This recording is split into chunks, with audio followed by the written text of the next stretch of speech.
All right. Welcome to the finale of the Redmoth. Can do a quick recap here. So, the crew was initially hired by an underground scientist named Lockhart to collect an ore from a abandoned space station, and that was said to be able to terraform an entire planet.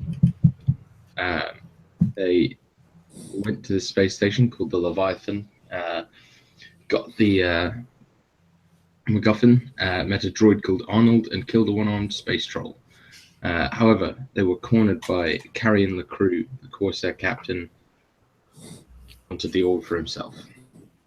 They duped him and ran for their lives, escaping into space, whereupon they responded to a distress signal, which ended with them fighting an enormous space grub.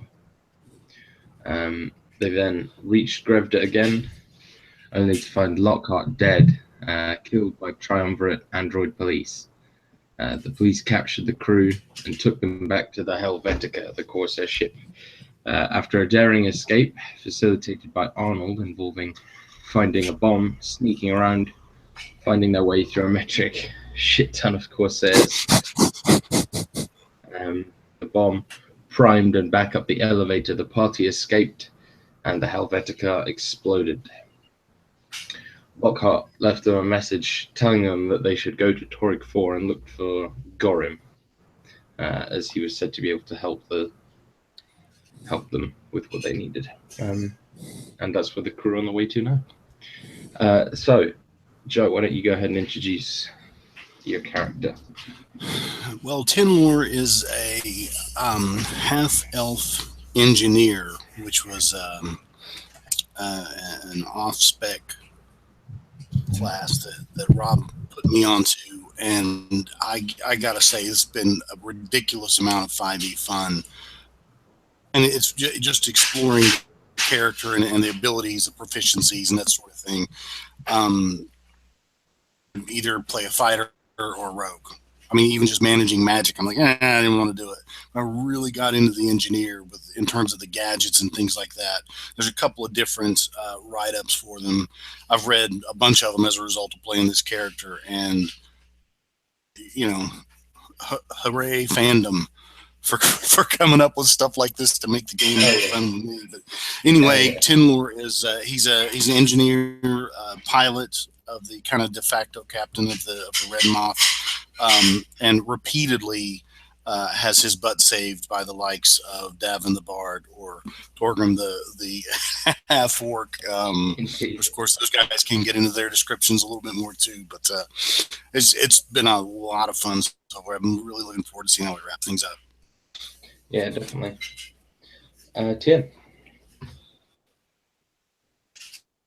All right, so Davin Boyer, or Twiggy Barstuff, as his stage name is like we said in the first session, a space bard. And yeah, he's never really thought of himself as a hero, but ever since his travels with the crew of the Red Moth, he's been sort of I guess he's grown as a person, considering himself to be able to do things to help others. And yeah, I share the sentiment. It's been a lot of fun exploring this world, this sci-fi setting in 5e. So yeah, thank you for running these games. Yeah, no worries. It's been a joy. And finally, Wayne. Yeah, I play Torgrim Dashal, half-orc from the planet Freck, and I'm kind of a folk hero yet outcast of my planet and my people. As a barbarian, half-orc barbarian, I kind of do all the meat cleaving and everything else like that. Kind of like the major badassery going on. And and I'm also the navigator of the Red Moth. And this has been just an absolutely wonderful, fantastic setting. I've enjoyed the heck out of this thing. I understand that, all good things must pass, but I hate to see it go. Yeah, definitely. I'll be upset to see this go as well, but you three, there will definitely be more adventures in the Triumvirate for in the future. So Yeah, I could certainly see that. Yeah, that setting is way too rich for a couple of games, and then I'd be mining it for years. All right. Well, you guys are coming in on your approach to Torrig 4.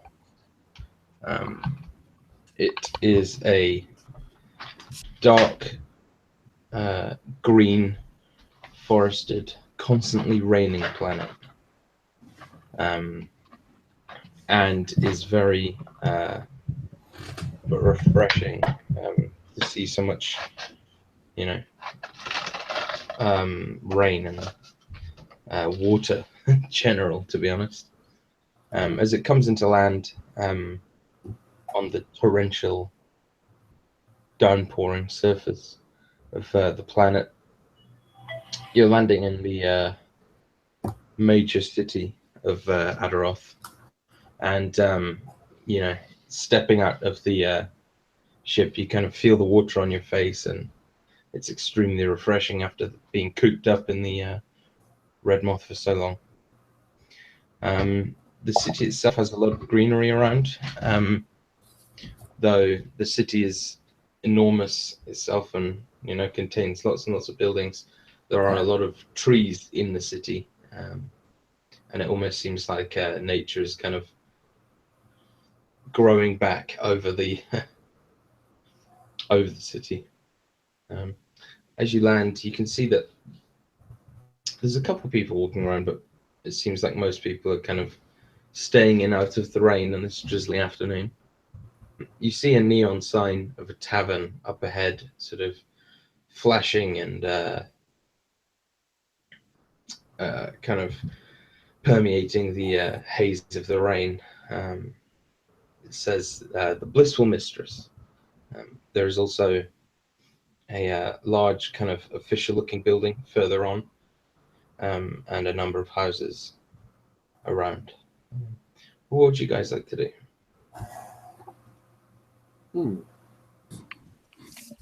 Well, I think Torgrim's, of course, since he has that weakness for drink and all that, going to find the local pub. Well, yeah, usually a good idea. Who are we to let to defy longstanding gaming tradition? So it's as good a place as any to start, right? Indeed. So as you kind of walk up to the Blissful Mistress, it's a very square building. It almost looks like your classic American diner, but just more futuristic, and as you walk in, a couple of people look around, but it seems like a jovial atmosphere, and most people are sort of appear to be in high spirits and good moods after the day's work is over. The bar is sort of off to the left, and is extremely long and runs down kind of one side, and see all manner of drinks that you've never seen before in your life, and some of them in extremely bright neon bottles and that kind of thing. The bartender is what looks to be a kobold, kind of sitting on the bar laughing with some of his patrons. Kind of a strange kobold in that his lower half is sort of feathered in bright blue feathers, and his hair on top of his head is replaced by bright blue feathers as well, though his sort of thin mouth and clawed hands and everything are the same.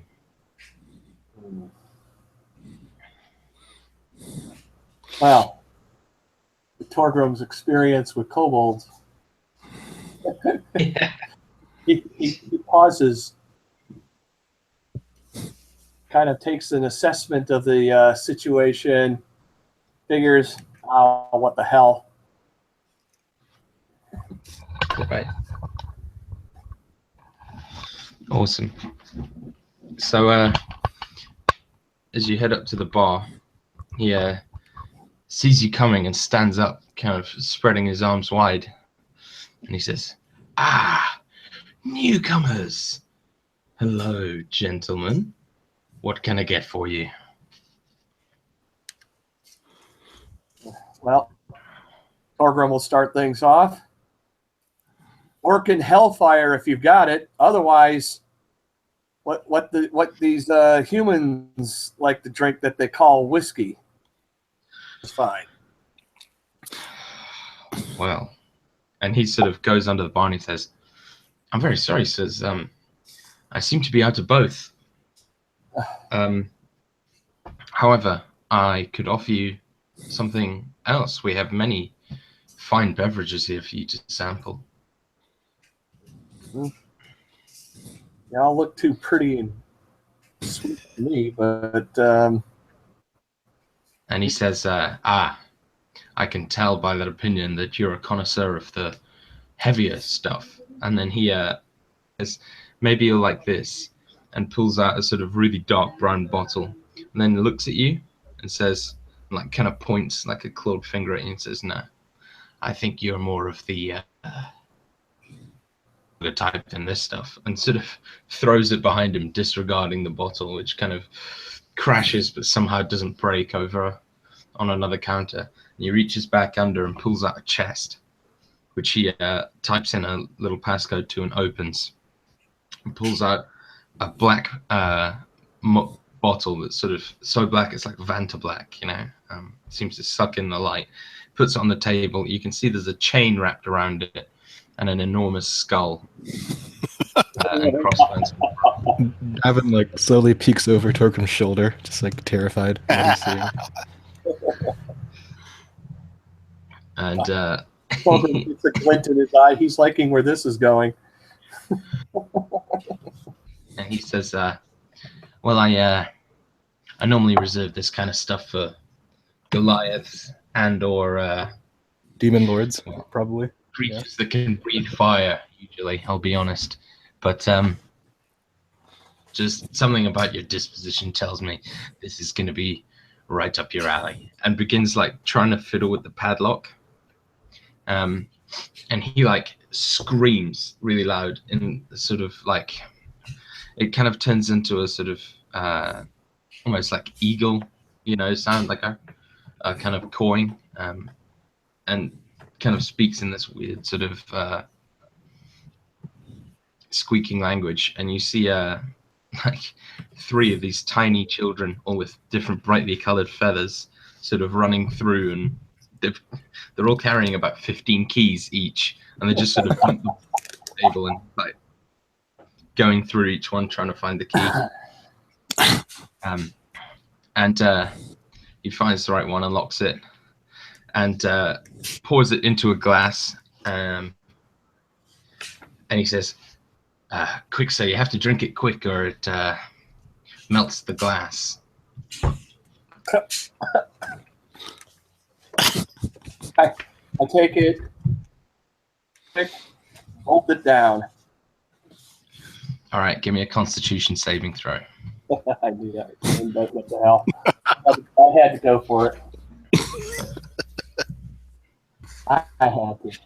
This is too much fun. Let's see. About 15 plus 3, 18. All right. So you just knock back this shot, and it tastes really good.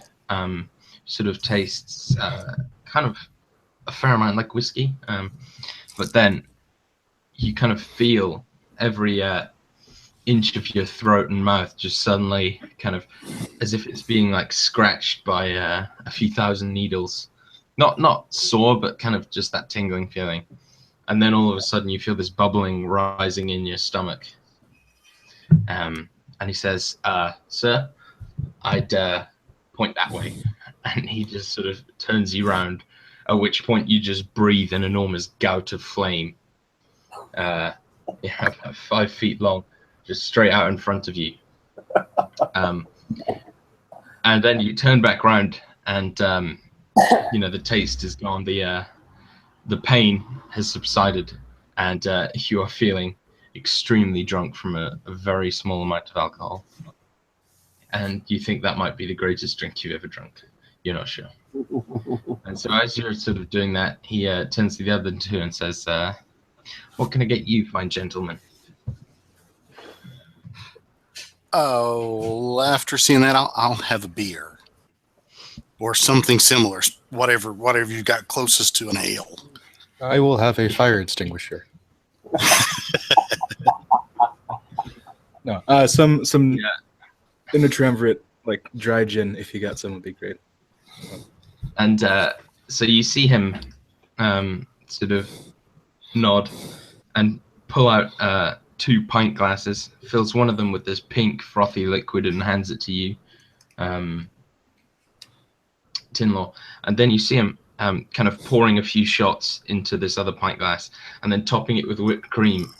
And then he gets about halfway through and he says, oh, you don't want a fire extinguisher?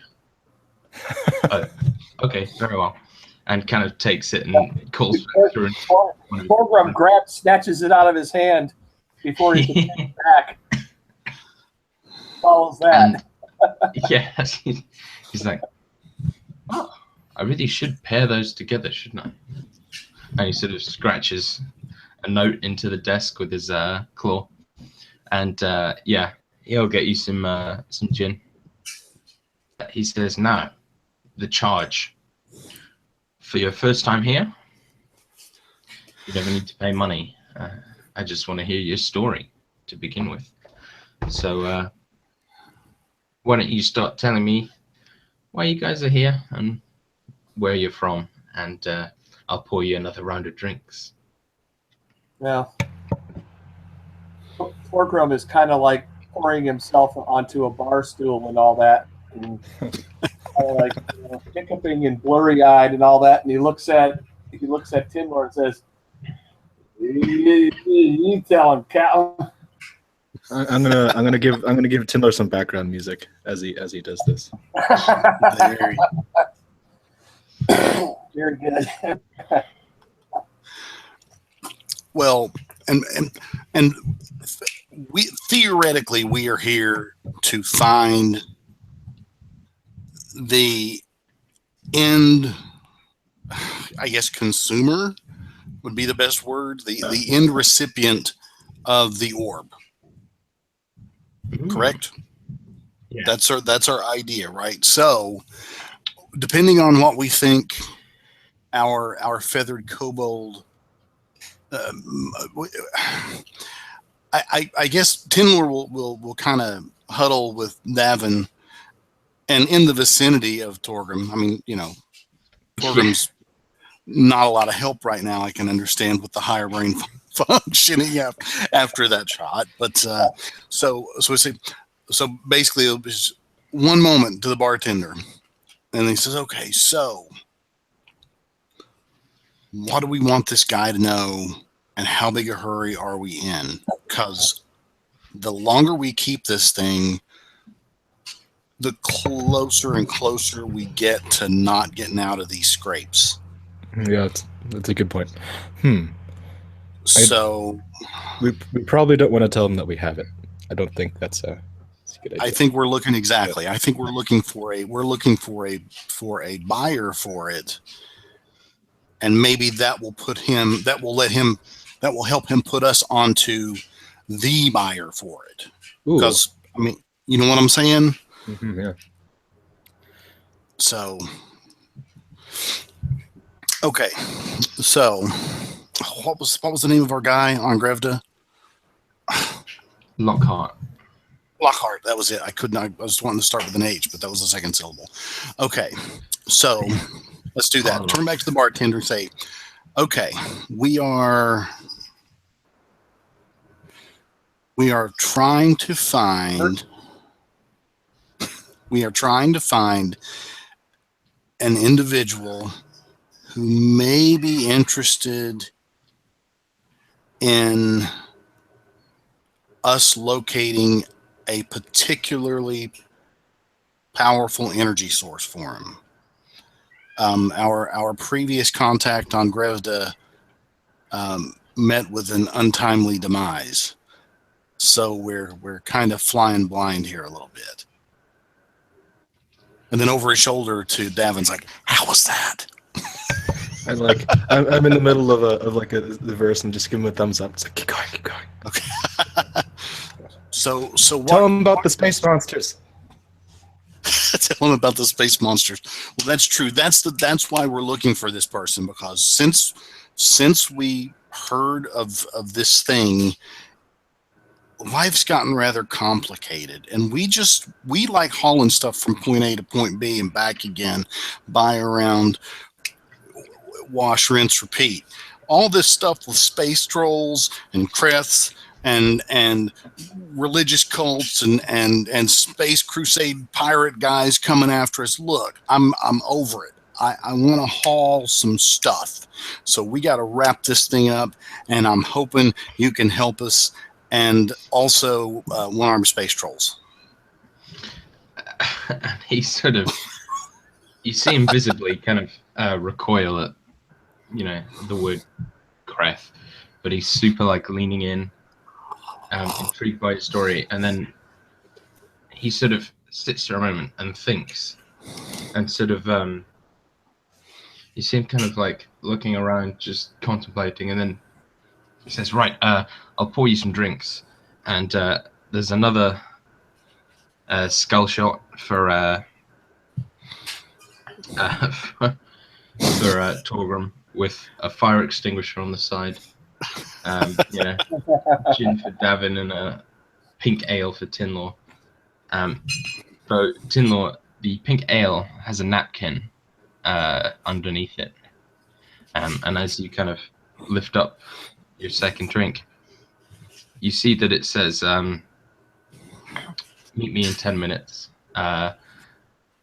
behind the Blissful Mistress. Okay. Bring your friends." Okay. Torgrim will take his drink of whatever the hell it is, go through that whole thing again, Yeah. and just before he's getting ready to breathe fire, he says, "Look at me! I'm a space dragon!" Plays out the fire, and then drinks his fire extinguisher right behind it. Definitely. And after 2 of those, you pretty much can no longer walk. But he also offers you 3 shots of blue liquid that comes from a bottle called Happy Family Solution. Okay. Family Solution. And should you drink it, it pretty much cures drunkenness, hangover, and settles your stomach all in one go. all this on Torg 4. Excellent. Yeah. All right. Yeah. Well, I'll drink And that. I sober up real quick, and then I smile at the barkeep and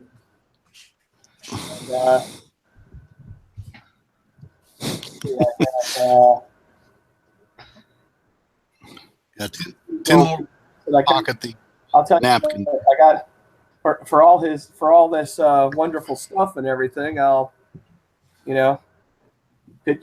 flick him a gold piece and all that, and say, "Man, that was good fun." And he says, "Oh, most kind of you, sir." And then he sort of nibbles it, and then looks at it, and then swallows it. Okay. And he says, "Never can be too careful around here with loose change." And then jumps off the bar and heads into the back. And you see what looks to be an identical, though slightly more effeminate kobold come out after a few moments and sort of man the bar. Okay. Well, Timur is watching his, keeping an eye on his timepiece. So with a couple of minutes to spare, he finishes off his ale and then does his blue shot. Yeah. and trying and makes his way discreetly toward the back. Yeah, and there's sort of like a little overhang, kind of, where he normally stores the bins and that kind of thing. And he's standing in there out of the rain, kind of arms crossed, shivering a little bit. And he says, quick. All right. Look, I know who you are. Gorim told me to watch out for you. He told me to tell you to fly up Mount Corridon, which, as you look up, he sort of points, and overlooking the city is an enormous mountain. And he says, there's a landing pad up there. He wants you to land on there, where you'll meet him. Okay? Okay. He says he can help you, but you need to make sure that just the three of you. Okay. Any time? When does he want us to meet him? As soon as you can, he said. Okay. And he just kind of nods and shakes your hand and says, any friend of Gorham is a friend of mine. And he just kind of hands you this, it's like a red kind of bottle. And he says, this might help you on your trip. It tends to focus the senses and kind of gives you a big toothy grin before heading back inside. All right. Well, I guess we stash the bottle and is there anything else anybody needs to do before we go to the Redmoth and go to this landing pad? Anything anybody can think of? I think I'm good. Not really. Good. All right. Well, fingers crossed on it then, because who knows? Let's go to the Redmoth. So you fly up to you get to the Redmoth and you fly up to this mountain. And you see that sort of indented in the top of the mountain is indeed a landing pad on a kind of flat surface, and it's sort of got lights and that kind of thing. So it's fairly kind of navigate and land. And when you do land, you see there's like a sort of tiny ball of kind of trash and rubbish lying in the corner. And once the ship's kind of landed and everything, you see that actually it moves, and it's a tiny little figure wearing a cloak. And he begins hobbling over towards the ship.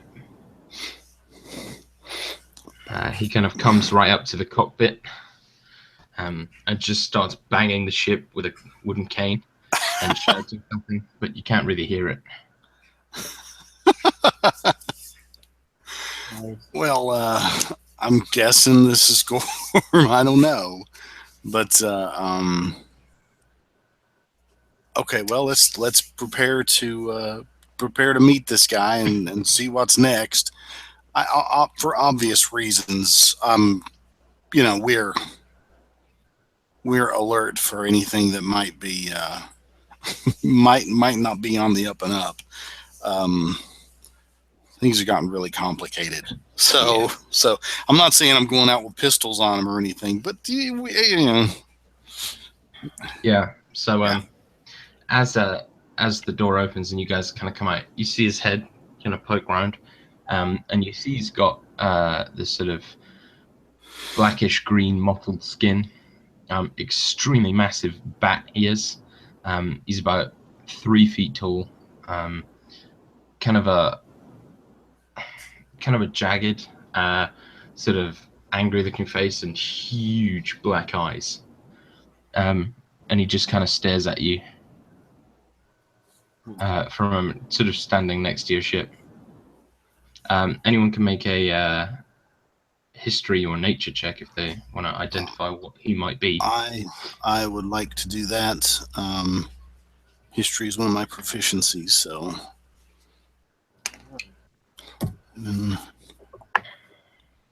Got a 19. You got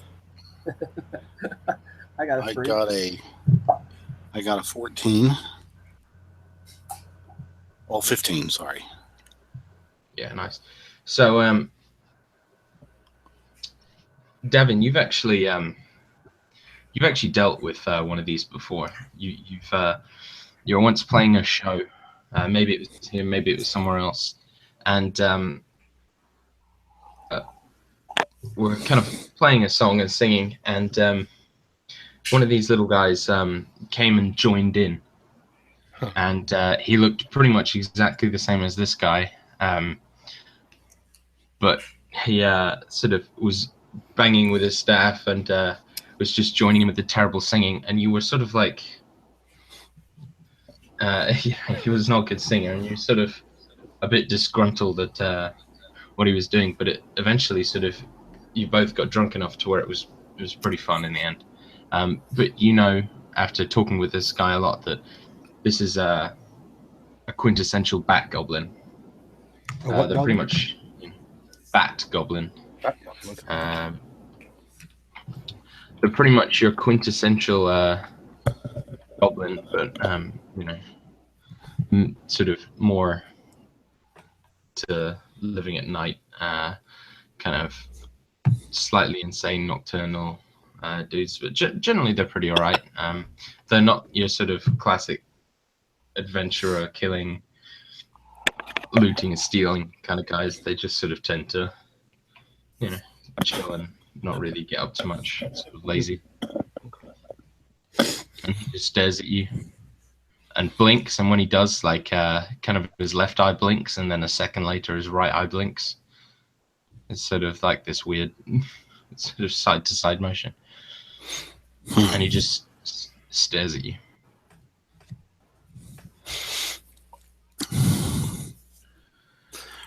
Well, I guess we'll disembark from the Redmoth and so go ask him what his Gorham was supposed to be his name, right? Gorham. Yeah, I'll write it down for you. Yeah. Gorham. That's it, Gorham. Okay, so we'll say, so you must be Gorham? And he kind of walks up to you and just sort of purposefully, you know, like stands on your toe with his cane. Says, yes, yes. Aha. Well, you... And as you're talking to him, he just starts walking away.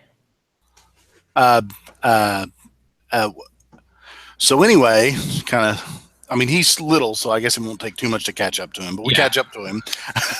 Catch up to him. And he walks very slowly. So even for a little person. So Lockhart said we needed to find you? Yes. So we found you. Okay, we'll keep walking with him. As you say that, he stops and turns around and looks at you and says, well done. Gives you like a disingenuous smile and then keeps walking.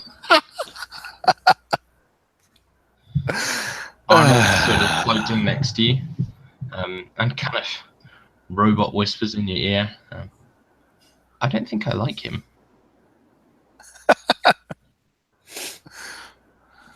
Understandable, Arnold. But he's better than a Corsair captain.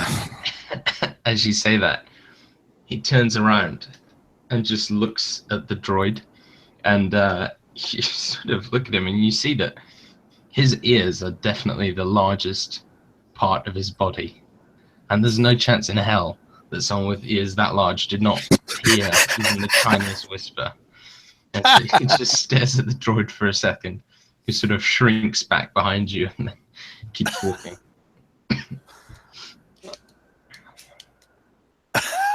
Okay, well, motion for Arnold to get to the back of the line. Yeah. Back there, please.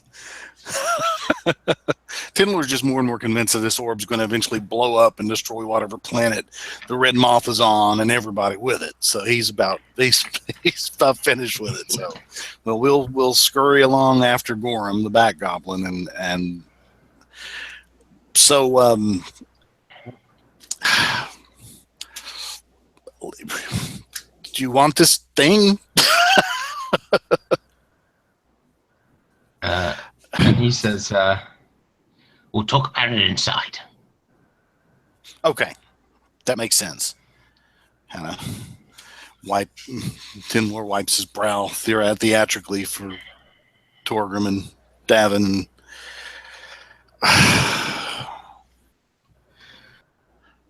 Follow Gorham. Yeah, and Davin, you would also know that these guys tend to like to live alone, because their hearing is so intensely powerful that they can generally hear things like heartbeats. Oh crap! Okay. You know, so these guys, like, the world is so loud to them. A lot of the time, either that or they drink until they pretty much can't hear, which is more the kind of class of Bat Goblin that you've met in the past. But he eventually kind of leads you into this sort of forest on the side of the mountain, and there's these stairs going up to a tree house, and it's like a really kind of long set of stairs because it's in place of a ladder, but he can't climb a ladder. So it's just this sort of set of, you know, like stairs you'd have in your house, but it starts really far away from the tree. He goes up it one stair at a time. Sort of takes him maybe 5 minutes to climb these stairs. And it's that kind of thing where you get stuck behind, you know, like an old person or whatever. And there's no way to get past them, so you're just like waiting there. You know. I don't know. I think Davin's excited because the only Bat Goblins he's known love to party, so he's expecting something cool. Exactly. You get inside, and it's a very small cabin. You know, the ceiling's only about 5.5 feet tall, so most of you have to kind of stoop. And there's one sort of chair that's about his size, and one bed that's about his size, and that's it inside pretty much. And the rest of you will just have to sit on the floor. And he says, and he kind of holds out a clawed hand once you're all settled and says, "Let me see it." Arnold sort of drops it into your hand from his kind of hidden compartment. Okay, turn around and show Gorham. Gorham takes it and kind of puts it right up to his eyes. Again, his eyesight not great, and sort of listens to it. Kind of his claws are making these kind of weird clacking noise in it. He bites it, ting ting ting, and then hands it back to you. "It's real. Lockhart was right." Okay, so it's real and real. And he just, again, stares at you, waiting for you to say something, kind of head cocked to one side. Well, like we had an arrangement. we had an arrangement with Lockhart, but of course he ran afoul of the Corsair captain's goons. Yes, I heard about that. Yeah, we missed him. So, and he just blinks and continues staring at you. It's like he's taking pleasure in making you work for everything you're trying to say. Tindler turns and looks at Davin and Torgrim and kind of shrugs. It's like, and Torgrim goes, "In here, squirt." Are you the one that we're supposed to sell this to, or is there somebody else that's the buyer? Buyer? There's no buyer. There was And a you see buyer. him kind of, get up from his chair, which takes a couple of attempts, rocking back and forward, and then goes over to a sort of bookshelf that's made out of the trunk of the tree, and pulls out a scroll, which paper is not something you see very often, so it's pretty interesting to you. And he kind of puts his fingers in it and draws it out and reads it and says, Lockhart told me that he was going to pay you 5,000 gold to retrieve it for him. Right, we only got half. Right. And the other half was to be given to you on completion of the task, and the task was its use on Grevda. But that was up to Lockhart. We don't know what. But he shakes his head. It's like, we thought we were retrieving it. And he says, you don't know how to use it. No. Until recently, we didn't even know these things existed. And he says, well, that is why he sent you to me. And he sort of gets down from a little stool that he was using to reach the thing, and says, sits back in his chair and says, I'll show you how to use it. Then you'll fly back to Grevda. When you get there, you'll use the orb, and then you'll receive payment. And I believe you are named in Lockhart's will, which very strange. Alrighty then. I guess that's what we're doing.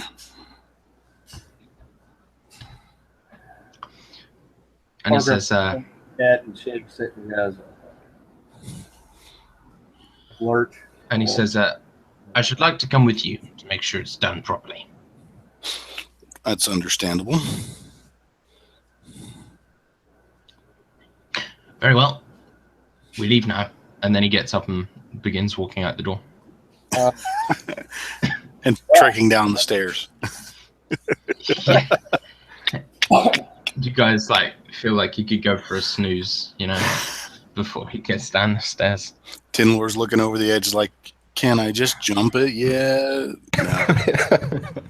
And so as you kind of catch up to him, he sort of tells you to take out the orb. And as you hold it, he begins kind of pointing out the different symbols on it and saying, you put your finger here and you twist like this, and that's it.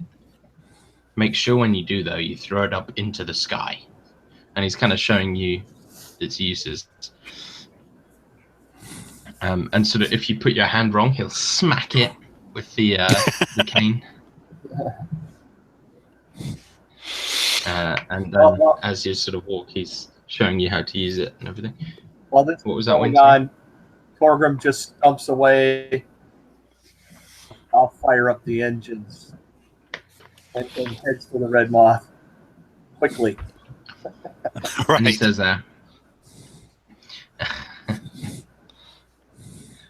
he says, that big one moves too fast for his own good. He'll break his neck.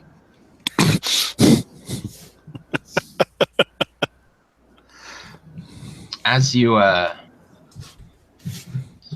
get back to the landing pad, and you see sort of Torgrim just sitting, kind of plotting in the course. I'd like everyone except Torgrim to make perception checks, please.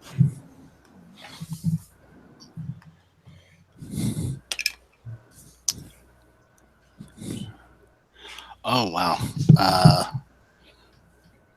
23. That would be a modified 20. Yes, modified 23, obviously. Natural 23. What? Yeah. Dan's just been rolling percentile this whole time. And he's like, damn, that's a crap roll. You guys look up and you see a red shooting star. Though it seems to be coming towards you. And then you kind of realize, yeah, that's definitely not a shooting star. Oh, crap. It kind of looks like a ship, but it's on fire, and it comes flying, zooming in straight towards you guys. I'll actually need dexterity saving throws for you to dodge. Okay. Is Gorm, is he moving okay? Does he need help dodging? Do you want to give him help? I would like to give him help. I'll say If you need to. you can give him help, imposing disadvantage on yourself, but giving him advantage. Okay. And I mean, Does he's slow. Does but- anything show up on the ship sensors and all that I'm in there? That's something in, yeah, when it gets proximity close sen- enough, you see a ship on the radar flying very fast towards you. Like it's at crashing speed, not landing speed. I Tim scream, got get in! Okay. So I got a 13. All right. Basically trying to pick up Gorm. Yeah. So if you got a 12 or better, you succeed. Okay. And Gorham also succeeds with the help of Davin. You sort of yank him out the way, and he kind of smacks you with his cane for grabbing him. Don't touch me like that. And then as it crashes behind him, you see his eyes just go wide, and he just keels over. Which is something that you recognize, actually, Devin. Whenever someone would make a severely loud noise around a bat goblin, they kind of passed out just because it was so magnified for them that they just couldn't handle it. So he just collapses in a heap on the floor. Okay, but so you said we're on the ship, or no? Is that Not yet. okay? You can start heading for the ship, though. Well, it's But as you do, the ship is like a one-person kind of fighter type ship, just like a quick kind of planet hopper thing. And the cockpit slide back. Torgrim, there's no life signs on the ship, Okay. but you guys definitely see signs of life. As you see one enormous metal hand kind of come out and grab onto the side. no. One enormous metal leg, and standing in front of you, about 12 feet tall, is Carrion LaCrue. Yeah, I knew it. Full robotic. His legs are kind of like mantis legs. You know how they kind of come forward and they sort of arch backwards, a little bit weird, like a UNT or whatever. And he's got these enormous arms. He has his face is kind of bashed up. In fact, most of him is. His eyes are glowing red. He's still wearing his captain's hat, though. And he just stands in front of you. And not that his face can smile, but you imagine if it could, he would be. And he says, well, Tinlaw. We meet again. Oh, I hate that guy. I hate him so much. Oh, I hate him. Oh. Okay, what's our distance to his ship? Or, I mean, wherever he is Okay. now. So your ship's about 40 feet away. His ship, from you guys, his ship's pretty much right in front of you, considering that you just dodged it. So probably 10 feet. Okay. Tinlor's going to tell Davin, I'm guessing we were going to our ship anyway, so grab Gorham and Well, wait a minute. I didn't bring my laser rifle with me on, but I would have that. Hang on. Let's see. That one. Yeah. I'm going to draw both pistols and wail at him. I hate that guy. There's no. He's got to die. 2 attack rolls. Oh, I hate him so much. Okay. What's my bonus on those? So one was a 16, and the other was an 8. So Neither hit. oh, great! He's a tank. Both blasts just fly off him as he just kind of makes this weird kind of choking laugh sound. You see one of his hands kind of ball into a fist, then rotate out for an enormous cutlass. And the other one kind of withdraws into itself, revealing a kind of massive gun barrel. After seeing the phaser blast just, ping off of him and all that, what's going on and who this is now? Or being in the cockpit? Yeah. You know what's going on. Okay. I'm yeah, racing. let's roll initiative. For the ball turret. Sounds good. Let's roll initiative. All right. Although I will remind you that the ball turret can't be used in landing because it sinks lower than the right. We have to be legs. Yeah, you have to be in the air. Yeah. Oh. Specifically to combat things like that. So you can't use it on my villains. Yeah. Okay. All right. Well, then I guess I'm out of the vessel. Trying to head out of the vessel where I can go around and come up behind this. Sounds good.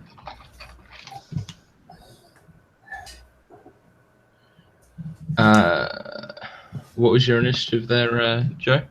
Oh, I've got a natural 20 for a change. Oh, sweet. Ooh. Nice. Torgrim? Let's see. Plus my dexterity. 17 plus 1, 18. Nice.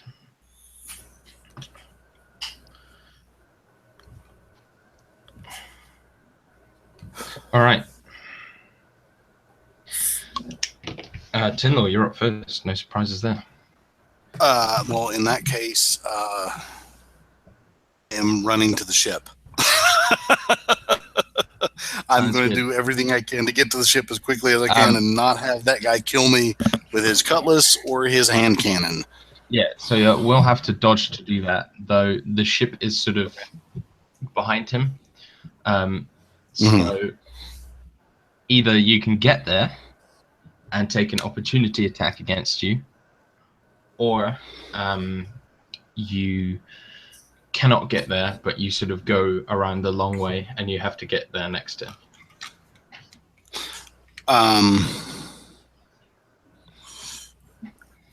I will.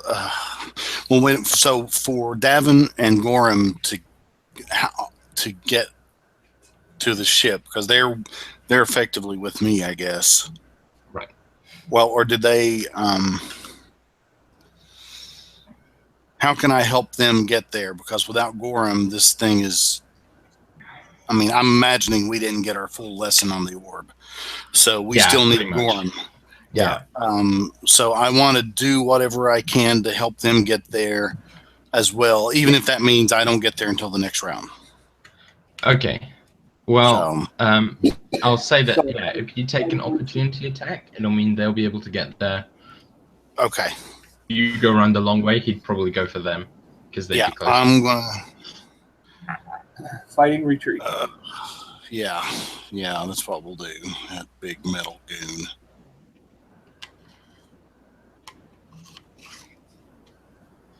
So you'd like to. So yeah, I'll take the attack, the opportunity. All right. So you kind of run to the left of him, and he kind of sees you and says, "Bad move," and swings for 21 to hit. Yeah, that hit. I don't have enough dice for his attack. Oh no!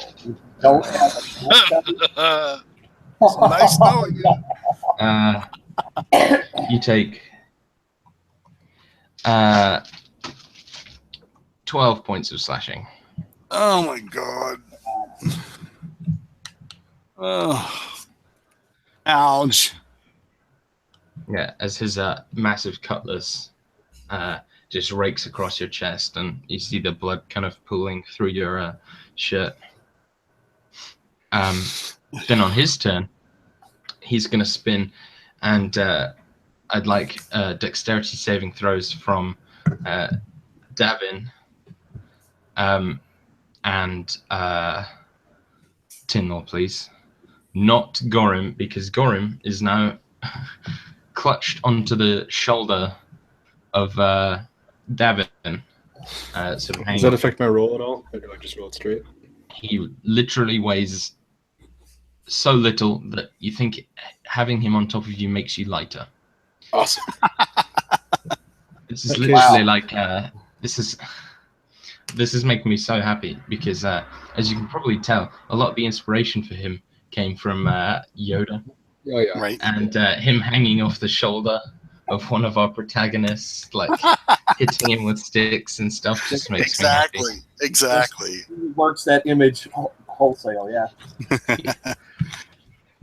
Well, Okay, Tinler so got a 14 on his dex save. Gavin got a 24. Wow. You are lighter God, with him on your shoulders. I am so sorry, Tinlaw. You're not having a good combat. No, apparently not. So you having kind of successfully drawn him, his kind of arm gun shoots out a concentrated blast of red light that kind of sweeps the battlefield. Tinlaw, it kind of catches you in the shoulder, but kind of moves too high to hit Davin. You only take 4 points of damage though. Ooh, Tinlaw. that's good. That could have been, that could have been severe. Yeah, I'm only really kind of close to dead right now. I'm not like almost dead. Yeah. I'm almost getting there. So Tinlaw, as you kind of lie there, or as you kind of stand there smoking, you see that Davin is able to move and kind of escape thanks to your endeavors. But Torgrim, it's your turn. All right. I've seen all this happen to the captain. Yeah. So I have a movement and an attack. In my movement, now that I have, and I seeing this, I go into mindless rage. Sounds good. So can't be frightened. Charms don't work. Yeah. Well, I mean, like mindless rage is an augment to your rage, so it's the exact same thing. Just makes you rage. My rage is at mindless rage. Yeah. Yeah, and I've got the. So that's like an extra addition.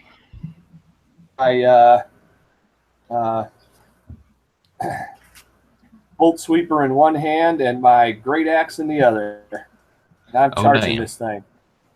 Yeah. Well, so I guess you've got your fire first.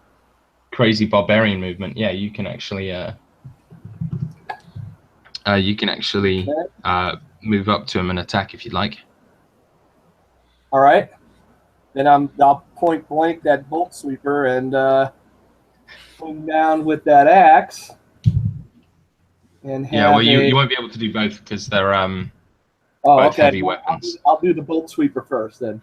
Point blank. Yeah. Well, his and as you can imagine, him being a very big clunky robot, his dexterity is terrible. Yeah. He rolled a 2 in total for his save. Wow. It was not good. I got now the bolt sweeper. That +3 is for damage, correct? Correct. So I have 18 plus 1, 19. No, remember he has to save Oh, he to has try to and save. avoid the bolt sweeper. Yeah, you don't have to roll Okay. for it. It's die 12 Mm-hmm. plus D12 plus 3, I think. Yeah. plus 3. Oh, come on, roll high. Come on, roll high. Oh, yes. 11 plus 3, 14. Nice. As he tries to move out the way of your kind of blast of energy, but it just catches him full in the chest and he stumbles back. And he kind of rocks back forward. Davin, it's your go. Okay. Seeing that the captain has done this for me and Gorham, I'm going to turn to him as I'm running towards the ship and go, "I'll never forget you, Captain." And then he's going to get a use of Bardic Inspiration, which is a 8 now. So Nice. and then after that, so Arnold's still around, right? Arnold is still around. You can tell him what to do. Arnold, go patch up the captain, and then I'm gonna dash towards the ship if I can. Yeah. So on your turn, Arnold zips over, and Captain, you get stabbed brutally. He just flies up behind you. Yeah, roll 3d6 there, Captain. And heal that much. Wow, 3d6. I'll take 10. That was good. Yeah. Hey. So that was your bonus in movement. Are you just dashing to get onto the ship, Davin? Right. Is that so? You said the ship was 40 feet away, right? Yes. Yeah. So I would just dash to get there and lay Gorham down Okay. inside the ship. Yeah. So you lay Gorham down inside the ship, and he says, "What are you doing?" and walks back out the ship. What? No. And you go to say something, and then you stop. As you see him spin his stick with great dexterity, creating this whirling green vortex, which Damn he it, then Rob, you went points there. his staff straight at the captain and fires this enormous bolt of green acid. As he casts Smelf Acid Arrow. You don't think I would really leave you without a wizard? Of course, it is a wizard. So, yeah. I don't have enough dice for this attack.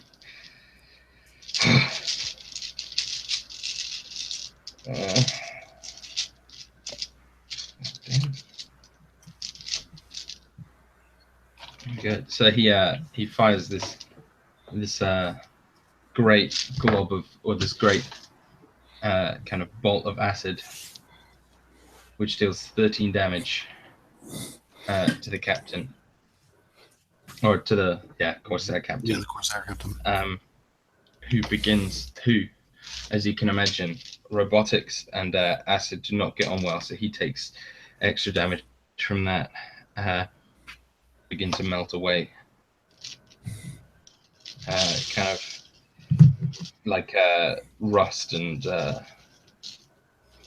sort of fall apart in front of you.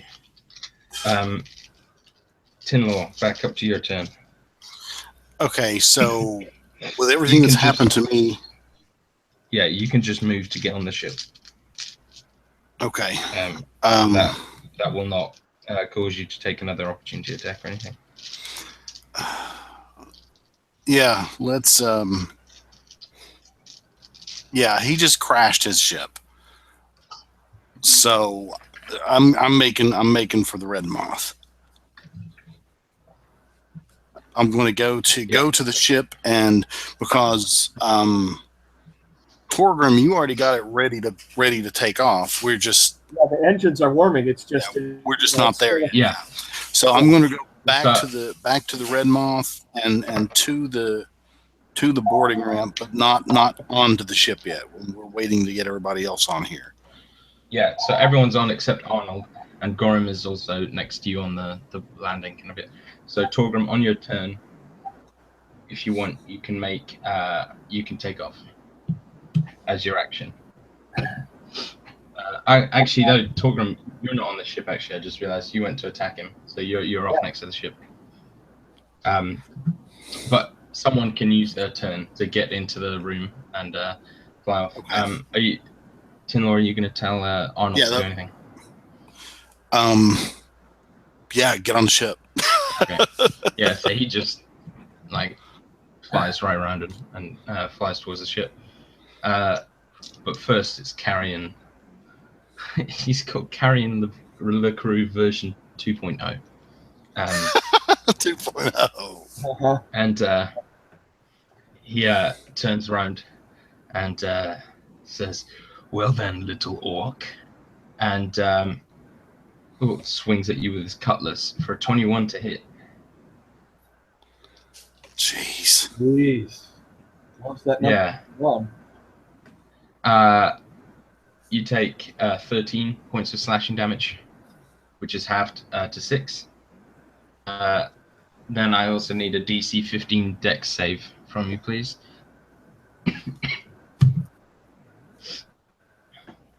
Okay, 16. So you see this kind of droid detach itself from his arm and fly directly towards you, beeping, beep, beep, beep, beep, beep.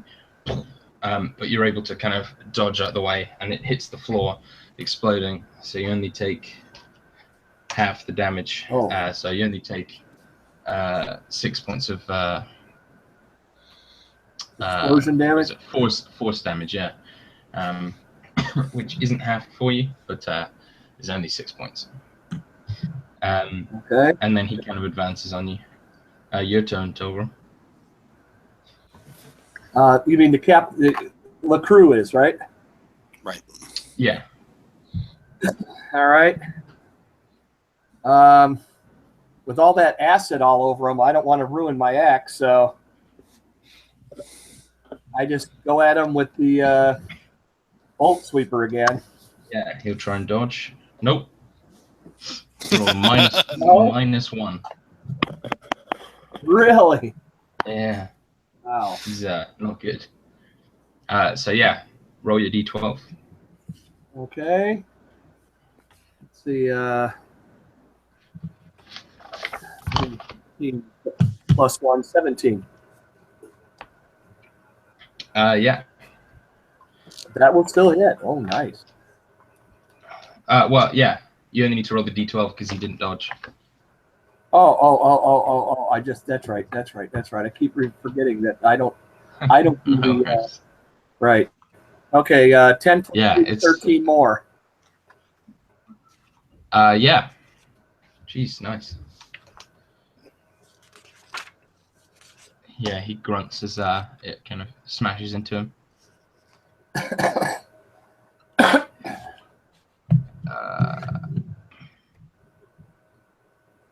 Yeah, and then I'm assuming with your movement you're going to run onto the ship. Yes. Nice. So Davin, it's your turn. Right, so I turn to the captain and I say, "Wait, are we just gonna ditch the crew here?"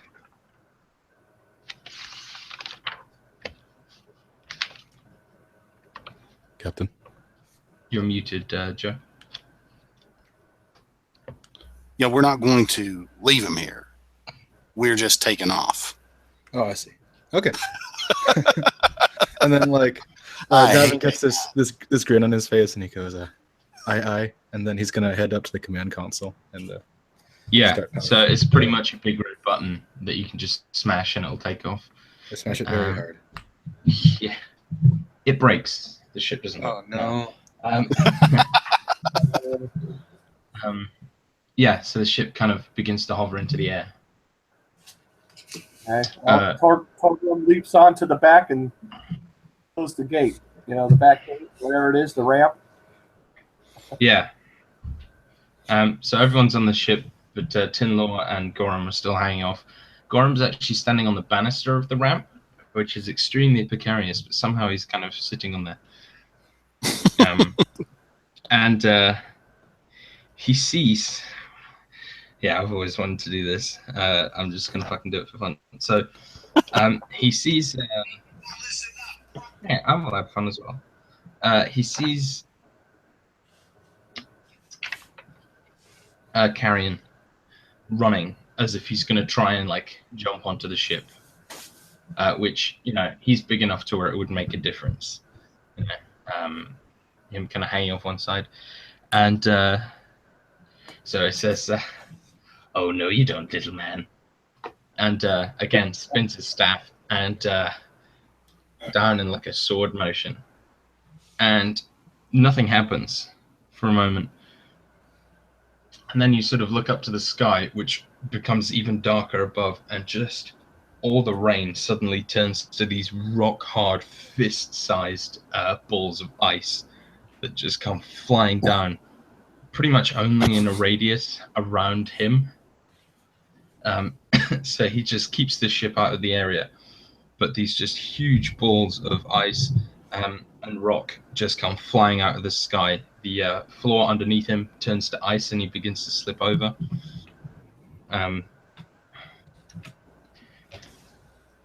Oh my goodness, he rolls a natural 1 with disadvantage on his save. And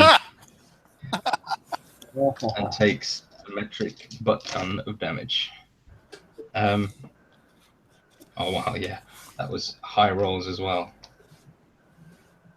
30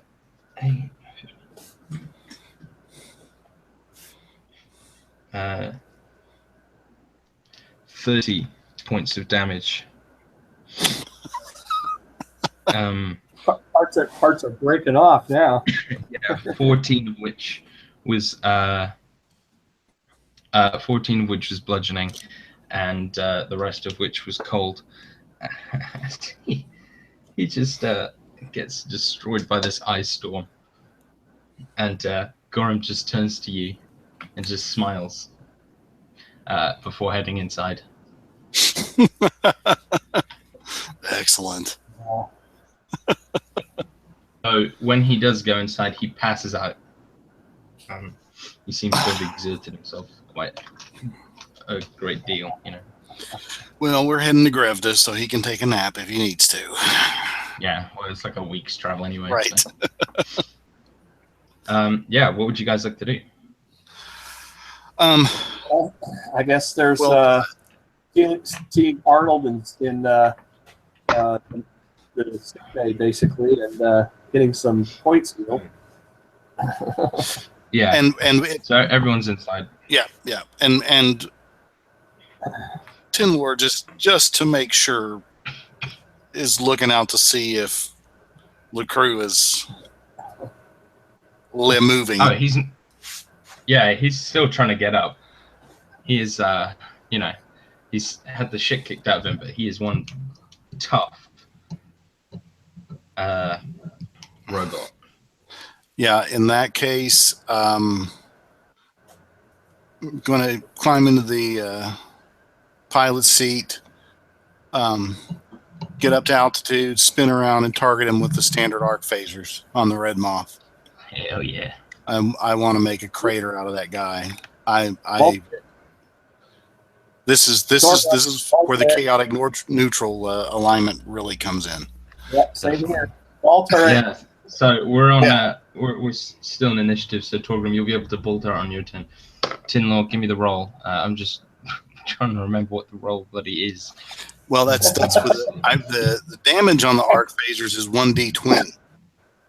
They're just the standard forward-facing cannons. We don't have any Agnes Homestead missiles left, or else I would unload those on him. But we never replaced those yet. So yeah. So in this case, it would be. I think that's what we said. It would be a dex roll or basically a dex-based attack. So in that case, it would be a 19 to hit total. Yeah, that hits. And for damage, 1d20 17. plus 5. 17 plus 5, we got 22. 22, damn.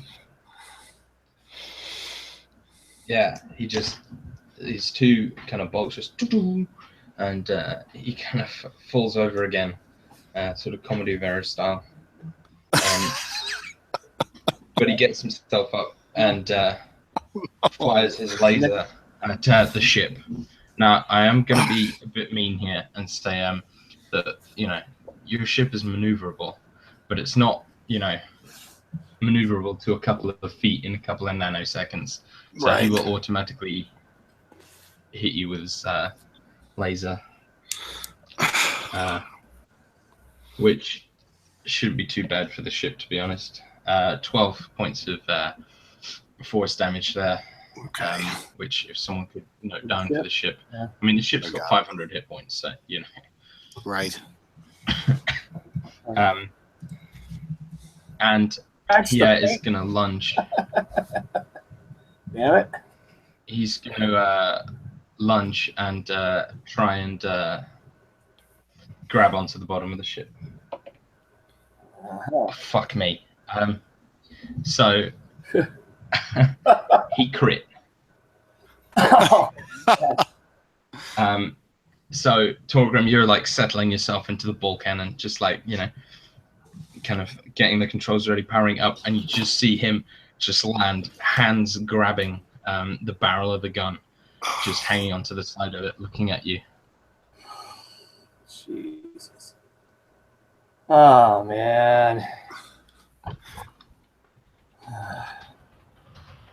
Well, no amount of shooting is going to muscle him off, I'll bet. But I'm going to have to try. Yeah, like he's hanging off the kind of further up in the barrel, so you wouldn't actually be able to shoot him with it. But I guess like you could try and move the controls up and down to shake him off or something. Right. That's what I'm doing. I'm just going and jostling it and back and forth, up and down, all around, circles, right. Whatever. Let's give him a strength saving throw. Give him a strength saving throw. Fucking hell. That's 2 crits in a row. No joke. Well, see that is why you always keep your D20s 20 side up, because the weight sinks to the bottom. So you always roll 20s. Jesus. All right. So yeah, no matter how hard you like shake this side to side, he is still hanging on.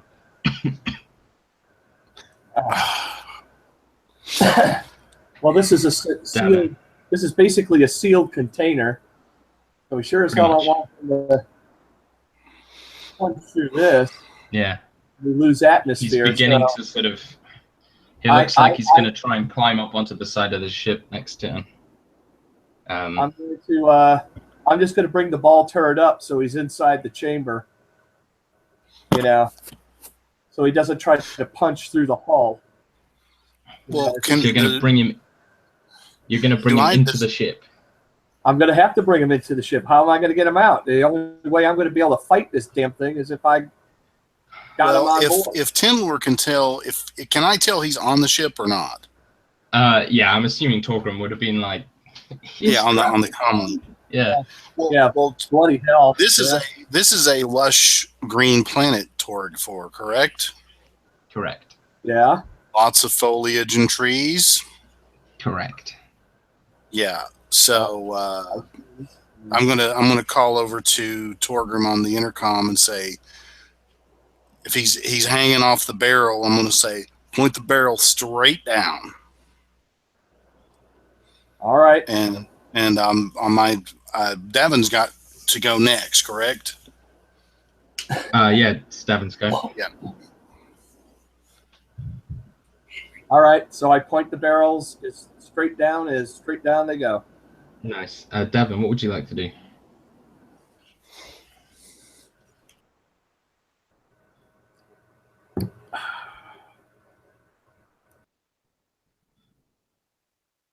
I think you might be muted, Tian. Oh, right. Thanks. Okay. No worries. Yeah. I don't know. I'm not sure what I can do in this situation. I don't know if there's too much I can do. So I'm just gonna run down Torgrim and give him a pat on the back, reassuringly, give him some bardic inspiration. And then Sounds good.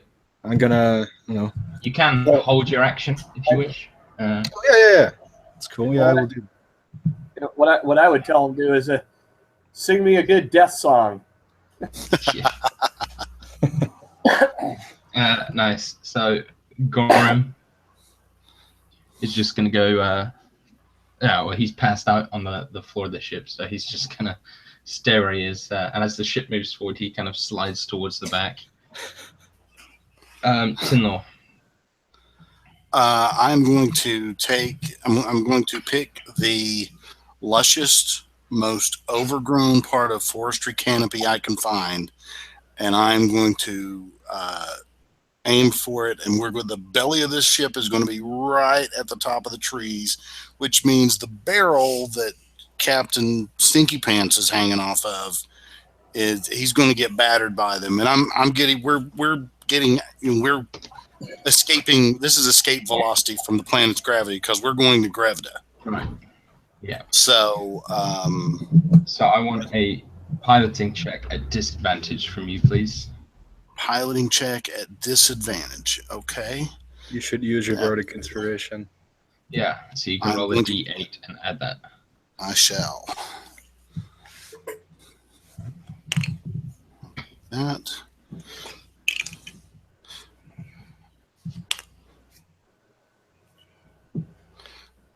And the piloting check.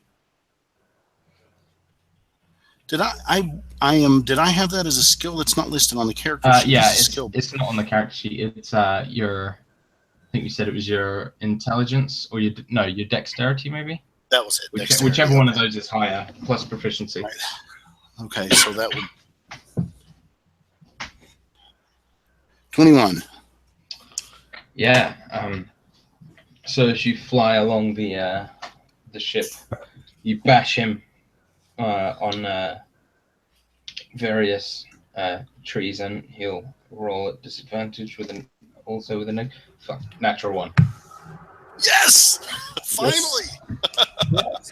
You see him try and readjust his position, and it's kind of that comic moment where he kind of turns around, eyes wide, and he just gets smacked with the top of a massive tree.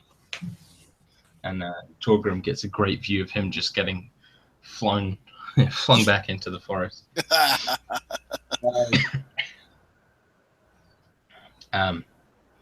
As you fly away. And there we go. Yeah, awesome. You guys fly away towards Grefton. Rust in peace, you cybernetic turd. A day later, you guys are a seventh of the way there or whatever. We, the audience, get to see a giant moss-covered, acid damaged, angry-looking android walking through the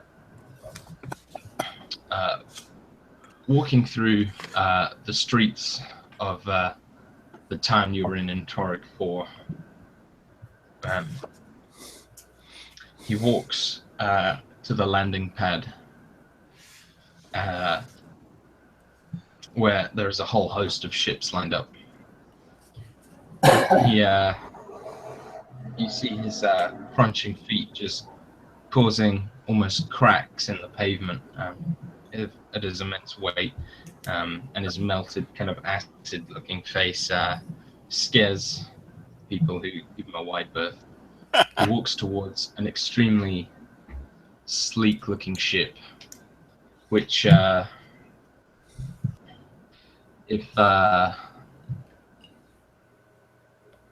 Tinlor, if you were looking at it, if you could see it, you would recognize it. It's the ship that belongs. I'm just pulling it up. Should have had this prepared. It's very sleek. The triumvirate police or whatever, or robots. No. Oh, okay. It's a very fast ship, sleek, with some very specific markings on it. It's scabbed. You see a gentleman kind of cleaning it. He looks sort of a bit rough around the edges, kind of wearing a dark coat. Half of him, as you see, he turns to you, is metal, and he is partially kind of android as well. As he turns, he sees the robot and says, hello there. How can I help you? And carrying the crew flips out his and runs the man through. As he kind of falls down, you see the face of Beowyn. Tinlaw, your friend from your prequel, who you fought with, Right. and who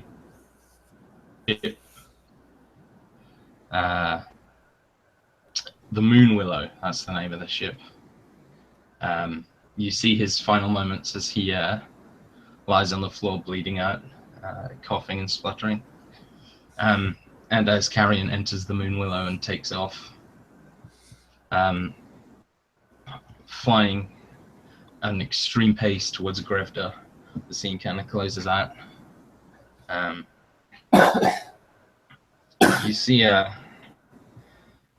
we're back to you guys now, and Gorham has kind of shown you the all the tricks and sort of information you need to run, to use the orb. And as we fly kind of towards Grevda, you can sort of hear on your scanners that there's some kind of entity coming up behind you.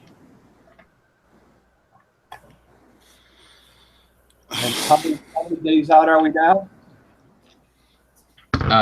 You're probably only a day away at this point.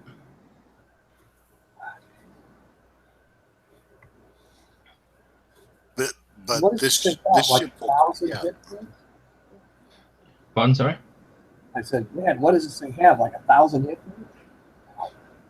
points? Pretty much. So the ship coming up behind us is going to catch us before we get to Grevda. Probably. Path, right?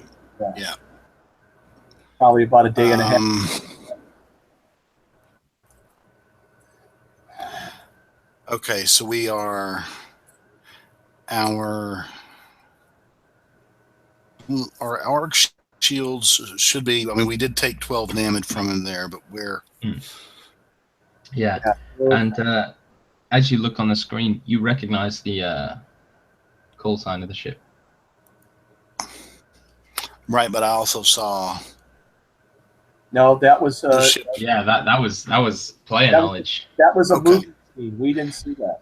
Okay, That was right, just right, to piss you guys off a little more. Well, piss Tim Right. off a little more. right. So, but we know we recognize the call sign of the ship. So Tinlor would hail it. And You know. yeah, as you We're still making for Grevda, but you know. the face that pops up on your screen is not Beowyn's as you expected. It's the face of carrying the crew, acid damaged, covered in blood, though wearing the kind of cowboy hat of Beowyn instead of his normal pirate hat, because he's a Tinlord looks at him and says, "That's not your hat."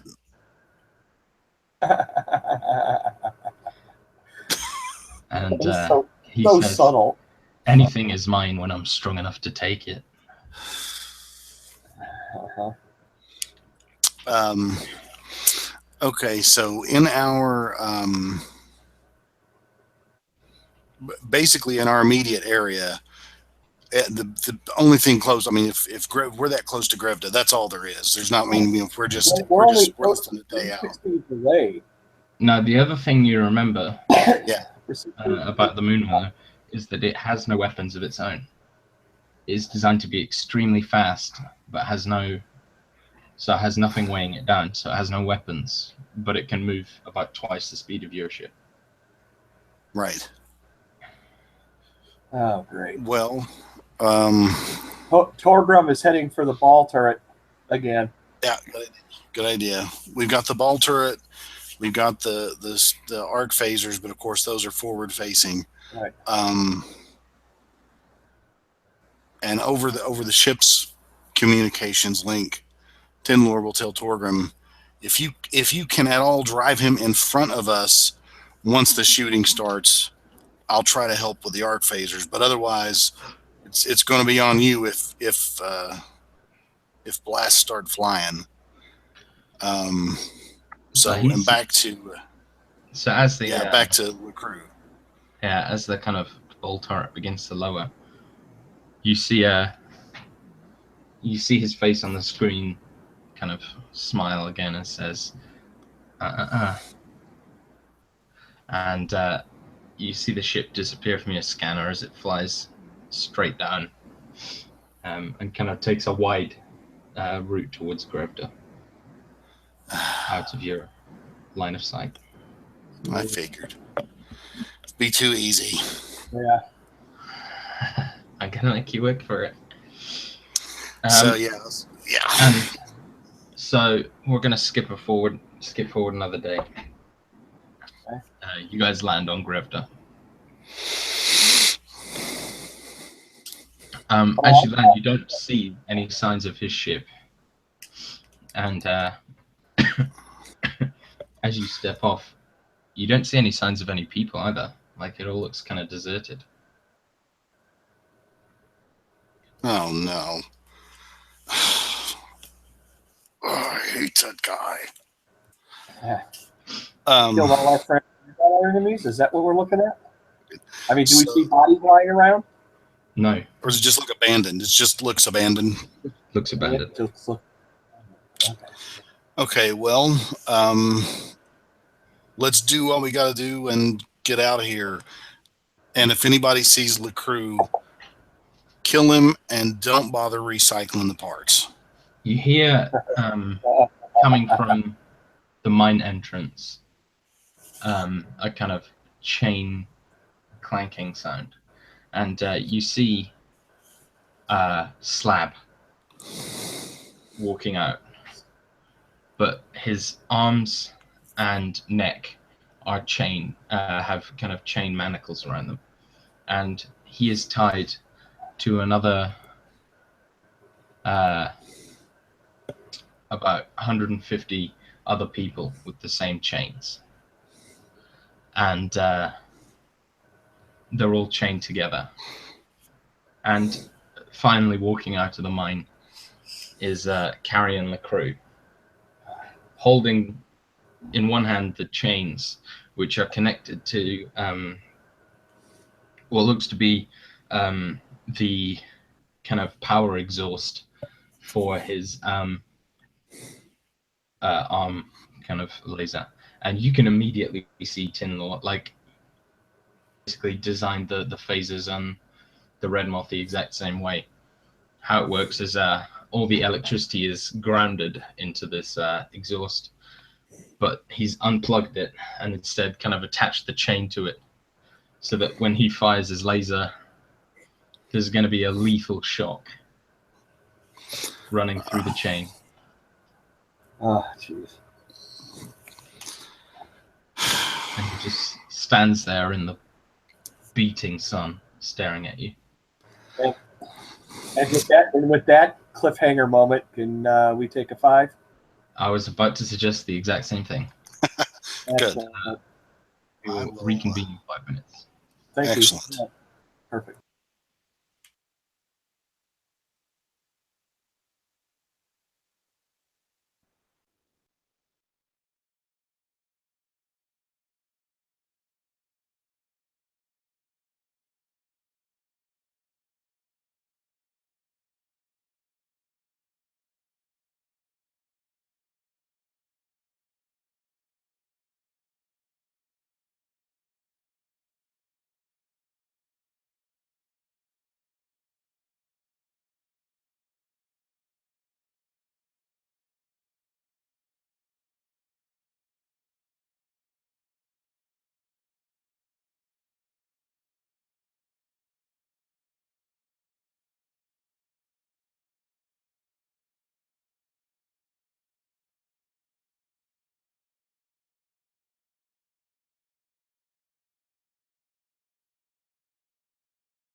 All right. Well, I'm enjoying getting to brutalize the party this session.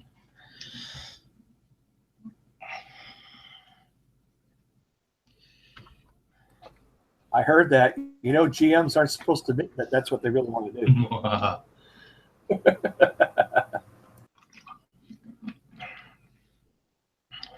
Yeah, I think so far this has probably been my favorite one.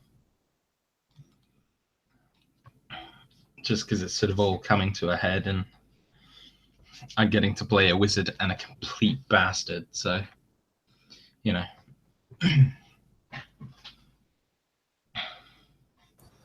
The best of both worlds, right? Exactly. And I'm just sort of looking through all the spells that I get to do as little Gorham.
Yeah, we're getting ready to come down to the showdown here.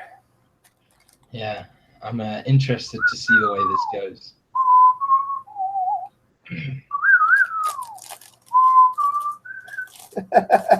That's what I'm hearing in the background right now. Yeah, well, he is wearing a cowboy hat. That's why I And did. you are in the desert. Yeah. I figured it was apropos to the moment. Exactly. Oh, Ennio Morricone there.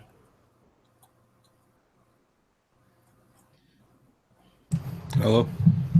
Hey, man. We got our bard now. He can play the good, the bad, the ugly, the moles.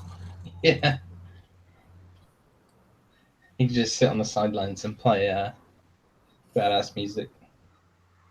Mm-hmm. Provide atmosphere.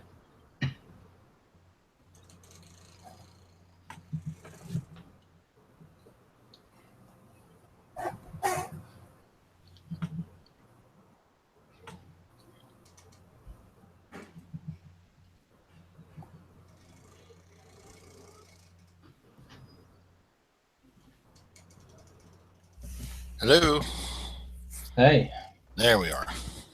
So I was just saying to Wayne that I think this has been my favorite session so far because I'm getting to play an insane wizard and a complete bastard.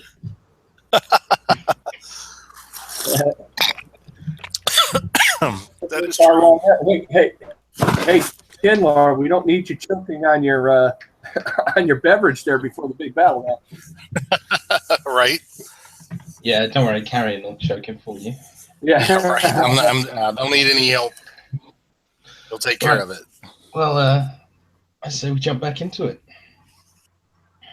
All right. So he says, I want the orb, and I want each of you to die. That is my price for letting these people go. You've taken everything from me, so I will take everything from you.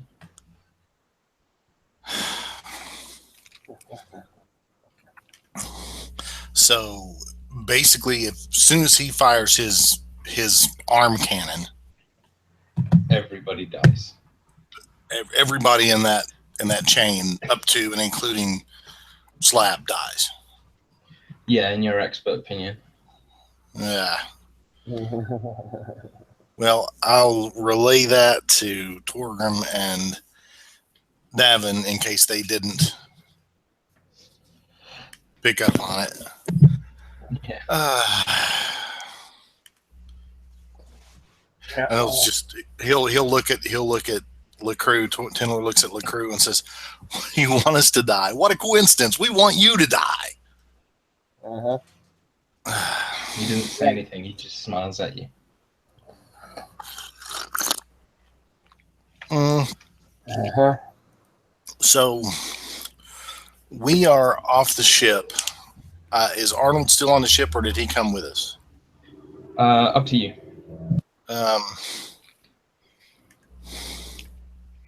He probably would have come off with us. I mean, considering what we're doing. Right. In fact, he would likely do, well, we didn't specify that we gave him the orb back, but he's been where we've been carrying it. So, I mean, that would make sense. What do you guys think? What do we do? Well, I was gonna try, and it hasn't worked. Hasn't worked ever before. But I was gonna try Dissonant Whispers one more time. Fucking go for it. Okay. Yes, Oh, and come I've got an inspiration. And you can't remember where it was from, but you can use those to give people disadvantage, right? Yeah. Great. So yeah. Well, if you can't, I'm house-ruling it to say you can for this. Awesome. So I'm gonna do that, and it's gonna make a. I can't remember if it's a wisdom or charisma. I think it's probably wisdom. Well, he's got the same. Oh, nice. So yeah, he'll So it doesn't matter. make a DC A 9. a 9. Okay, yeah. So I imagine for him, since he's a robot now, it's like he's kind of. It's almost like his gear is malfunctioning. He like hears a bunch of static, and his vision goes all shaky, Right. kind of like. And so yeah. Yeah. Just not whispers, And he's kind of like the General Grievous, where he's got, bits and pieces of his consciousness still there. Mhm, And okay. so he kind of, you see his eyes kind of flicker, and he's sort of looking around. What does the spell actually do? It just makes him like hear voices, right? Alright, so it's I rolled 3d6 psychic damage. That's 10 damage. Nice. And then after that, he's got to spend. He has to immediately use his reaction if it's available to move as far away as his speed allows from me. So He will. He just kind of retreats backwards and yanks all the people by their necks with him. So, what are we supposed to do with this guy? So, how far does he retreat? Like 10 feet, and he's just like swinging his arms and like grabbing his head and just shouting like, "No, no!" Well, then I'm doing a full-on orcish charge and all that. Can the chain? So he has this chain wired into his cannon, Right? But somehow. Only if he fires. If he fires it. Yeah. So if he fires it, it's going to cause damage. Right. So, but what I'm saying is, can we sever that from the chain? Well, that's the flying axe swing I'm getting ready to do. Right. Well, he's about 60 to 80 feet away from you at this point. Okay. So, and he's obviously out of sorts thanks to Davin. He's talking to voices that aren't there and whatnot. Yeah, he's freaking pretty out. much ignoring it. Well, let's see. What is my combat move ratio? 30 feet. As a barbarian, I think you get an extra 10 feet. I do. I think for you it's 40. So it's 40 feet. Yeah. Okay. Well, Tinlor, this is what Tinlor's going to do in effort to help Torgrim. He's not paying attention to us. I understand that, but I'm going to start walking toward LeCrue, and I'm going to make a show of pulling out the 2 pistols that I have on my hips, the dirt. Of course, the 2 that are in the small of my back are still there, which conveniently enough came from his Corsair crew. So, right. For all intents and purposes, it looks as though I don't have my pistols anymore. Of course, I still have all my gadgets built into my clothes, but still. Yeah, of course. So I'm trying to. Yeah, and he notices you sort of. Yay! Just don't kill me.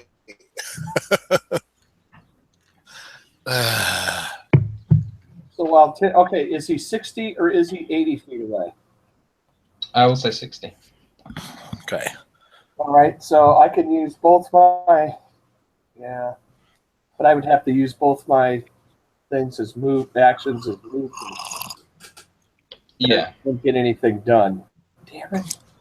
And he kind of shakes his head and turns back to you and points his gun and says, "Don't move any more."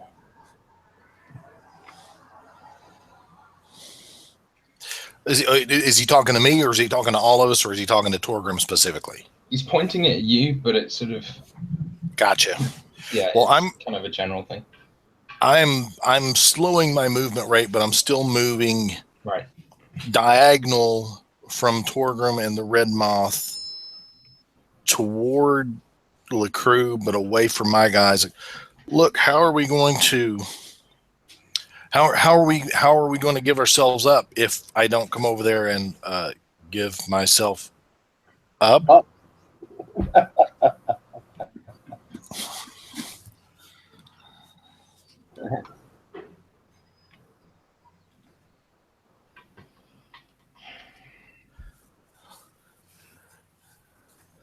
He says, "Put the orb on the ground and turn around." I don't have the orb. Well, get it for me.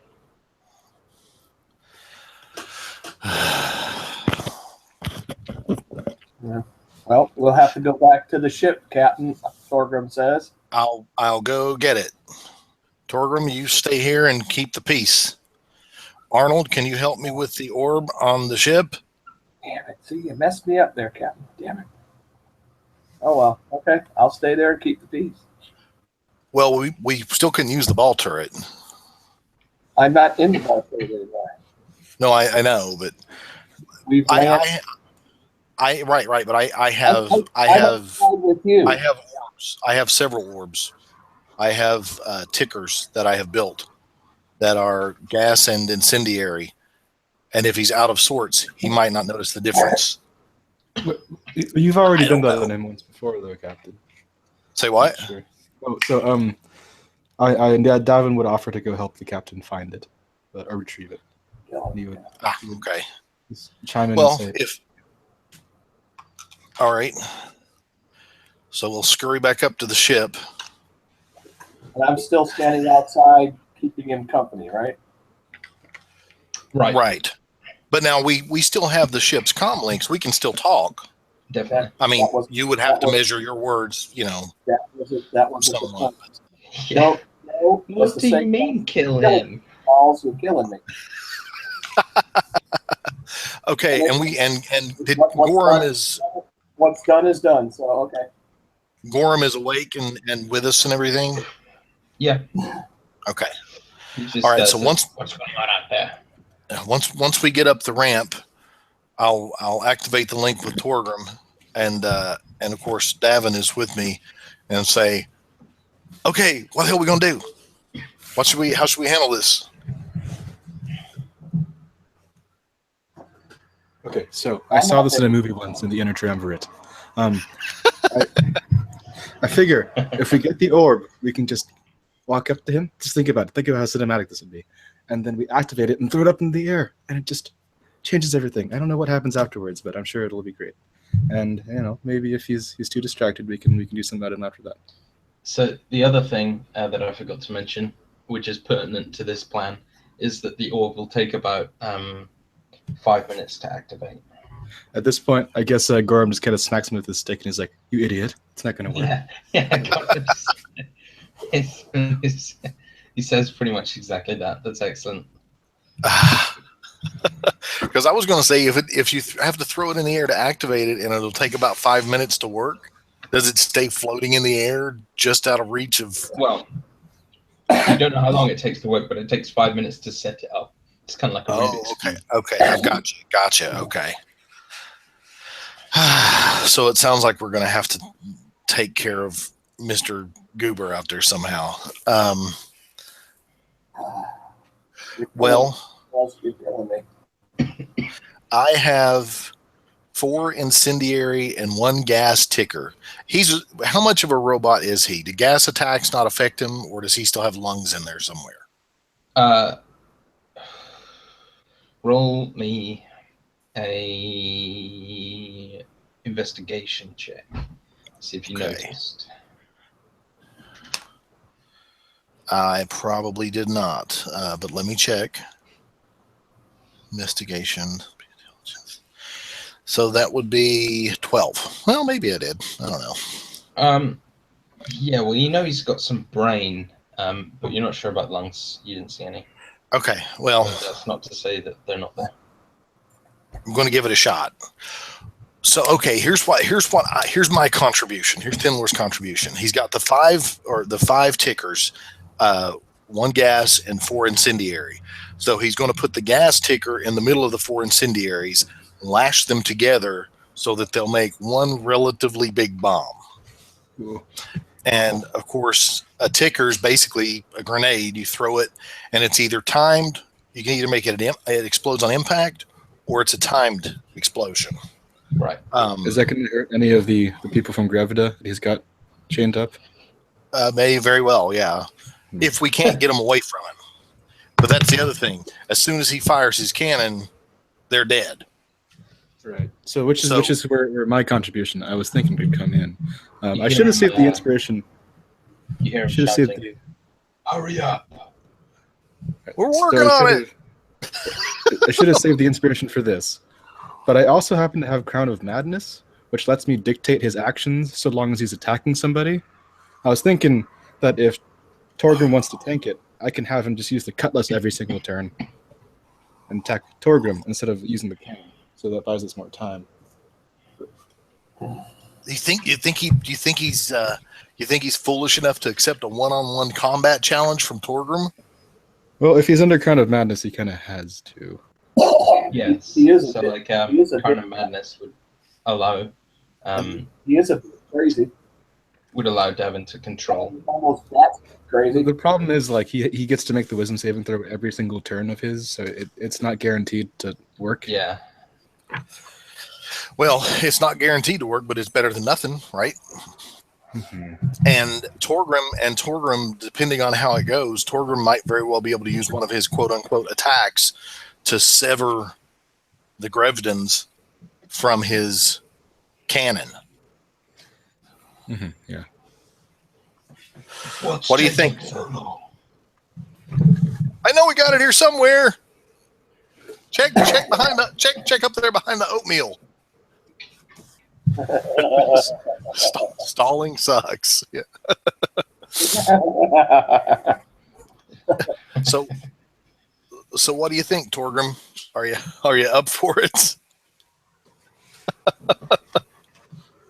Or what should we do? Oh, Captain, my Captain. Let's right. Yeah, let's. I whisper. Yeah, whatever it takes. Let's do something. Okay, so I have my mega ticker here, and we have the orb. Which Arnold, yeah, we can give Arnold the orb, I guess, to carry out. And Davin, whatever you have to do your thing. Well, I guess we go back out there to see him. All right. Yeah, Davin puts on his makeup real fast and his costume. All right. Ziggy Bar stuff makeup. Woohoo! All right. Yes. And little bit known to you guys, my little bit of engineering knowledge. I have installed a smoke machine at the on the landing pad of the ship. So as the two of us walk off the ship, have inspiration. You can have inspiration. That's too good. Okay, so yeah. Well, Captain, I'm ready. Are you ready, Captain? I'm readier now. Okay. So I'll say, all right, give me the orb. I give you the Arnold. Okay, go ahead. I give you a hug as well for a bardic inspiration, and then yeah. So we'll go down the ramp. Twiggy playing us out. Oh, yeah. Yeah. And I think all the other two of you can have an inspiration just for the stalling and the kind of badass let's use this session. So Twiggy, do you start coming out singing, "I'm an alligator"? And LaCrew's like, "What's an alligator? What?" No. Yeah. Right. Yeah. So yeah, I'm playing this out, and Kinlar's got the lead though. So we're doing the ticker first, right? Is that the plan? Well, I'm not actually going to set the ticker off. I have that kind of as a Hail Mary insurance policy. But I have the orb, and I'm holding it up over my head. I say, "Here you go, LaCrew," and it's the orb. That's what I'm holding. Slowly going that way. And I guess I threw comms. I'm like, "Torgrim, are you ready?" Yeah. And I point at LaCrew and I'm like, "LaCrew, this one's just for you," and I play him a sweet solo. And I'm gonna immediately spend that inspiration to give him disadvantage on that roll. It's a DC 14. Nice. What are you trying to do? I'm trying to do Crown of Madness.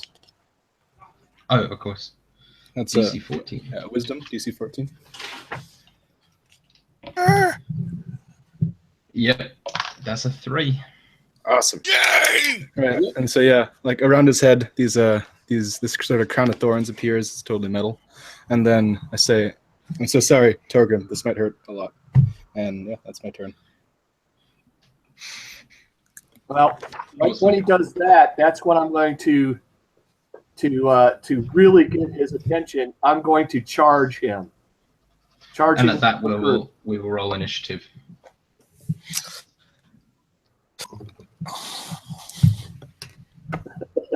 It's terrible.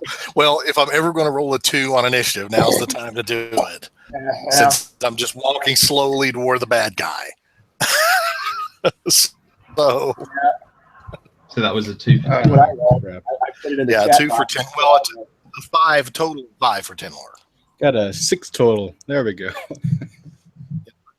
Best, and it was only a 12. Yeah, you're the highest, Torgrim. You're first. Oh. Torgrim? I'll go first? Yep. Oh, okay. Well, I'm charging at him, and swinging with the old great axe there. And I don't know if that's going to be good enough. But it's the great. Oh, yeah, that's right. That's or the chain? 14 plus 4, 18. Are you swinging at him or the chain? Well, the chain. Yeah, that's kind of like a called shot equivalent, isn't it? Yeah. Well, yeah, I mean, it's like another enemy, basically. All right. So, well, before yeah, the 18 hits. 14 plus 4, which was 18 plus whatever negative 18 is. 18 hits. No, there's no negative. You're just attacking something different. 18 hits. 18 does hit. Oh, okay. All yeah, right. I mean, it's an inanimate chain. Well, I understand, but you could have busted a move on me or something like that. I was just making sure. I'm just the GM. Don't you? He's got got Twiggy. He's got Twiggy singing in his ear too, though. So Okay, 1d12 plus 4, and it's a 7 plus 4, 11. Nice. Now I roll low. Well, that's medium. It's medium yet, but Nice. Yeah, the chain.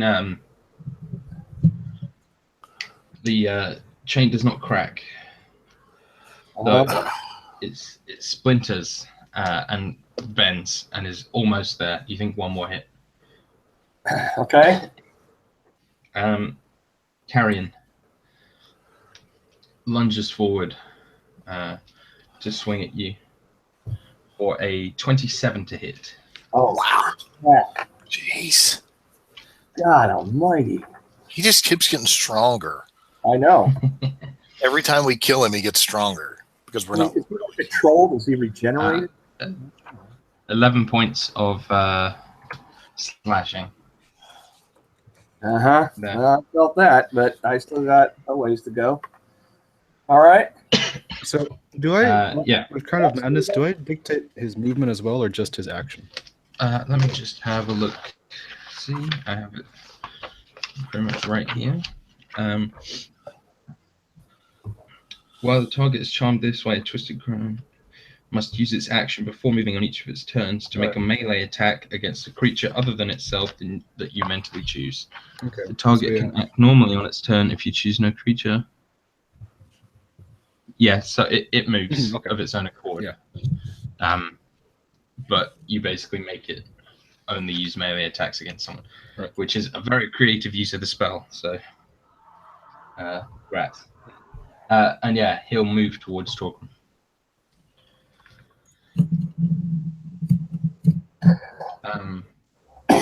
Davin. Okay. Let's see. And Davin, just so you know that unless you said something, Goran would be hanging off your shoulder. Nice. Okay. Unless you told him to get off or whatever. So yeah, did you have Carrion do the wisdom save on the end of his turn? No. Nope. That's 6. Okay. Well, I'm going to spend my action. My action's going to be spent just to keep him under the spell. Then. Okay. And then my bonus action is going to give Torgrim a bardic inspiration.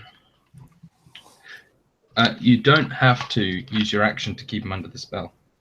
Oh, huh. A concentration spell means that you can only have one concentration spell up at once. Oh. So I was reading the last other spells and do other things.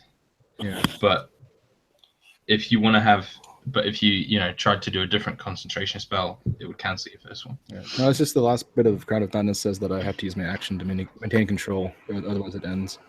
But, yeah. Oh, right. I didn't see that. Sorry, you're right. Okay. Well, that's fine. So that'll be I'm going to move closer, and then the solo keeps going, so he's under the control, and then Torgrim gets bardic inspiration, and that will be my turn. Awesome.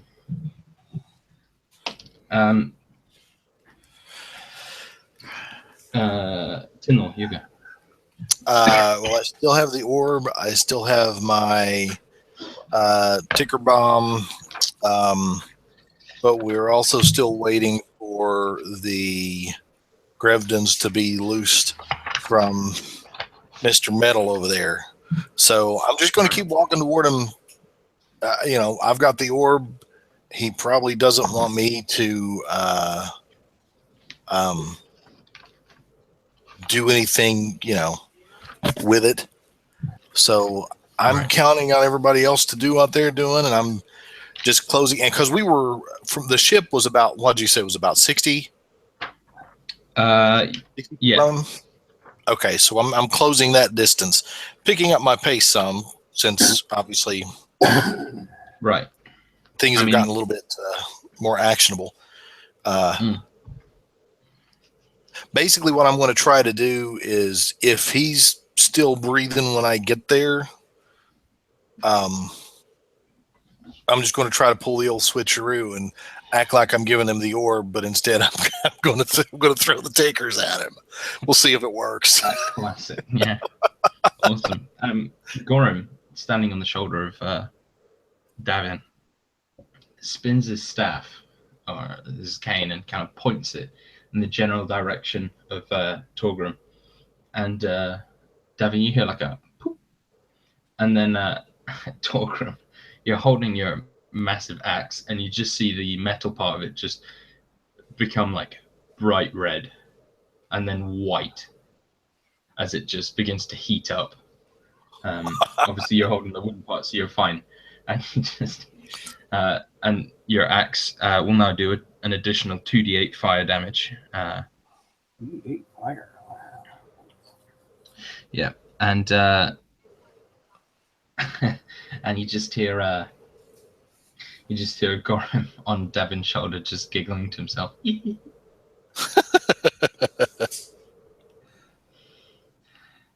Yeah, and then it's back up to Torgrim. All right.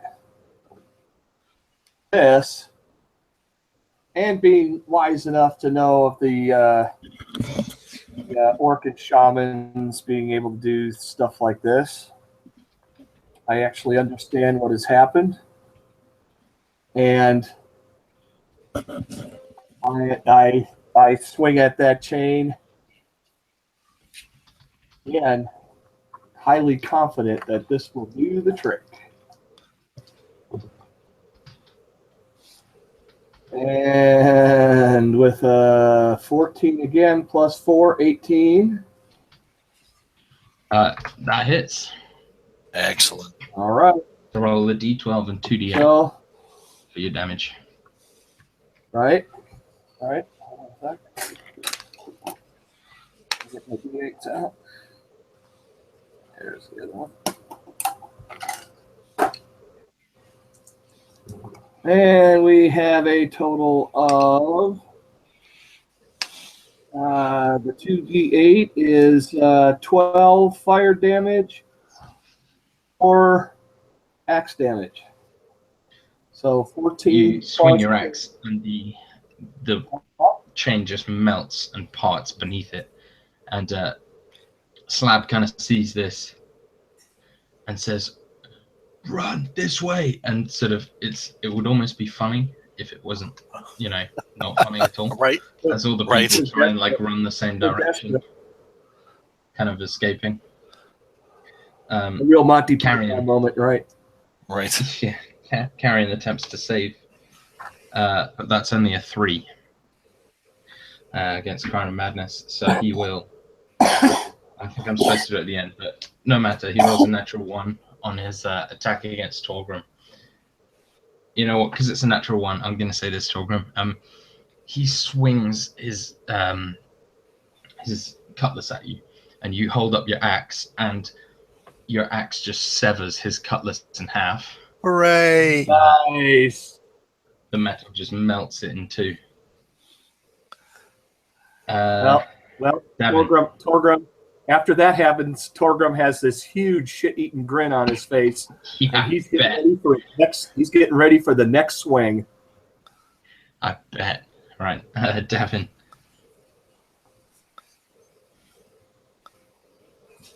Might be muted again, that you.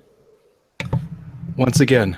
Okay. So the best of us. So Davin's gonna, seeing that the people are freed, he's gonna finish up that guitar riff, ending it with a power chord. But it's like a familiar muted power chord as he casts Shatter in the area where the crew is standing, which I think might actually catch Torgrim in it too. But yeah. Oh man. And so the crew is made out of primarily metal at this point, right?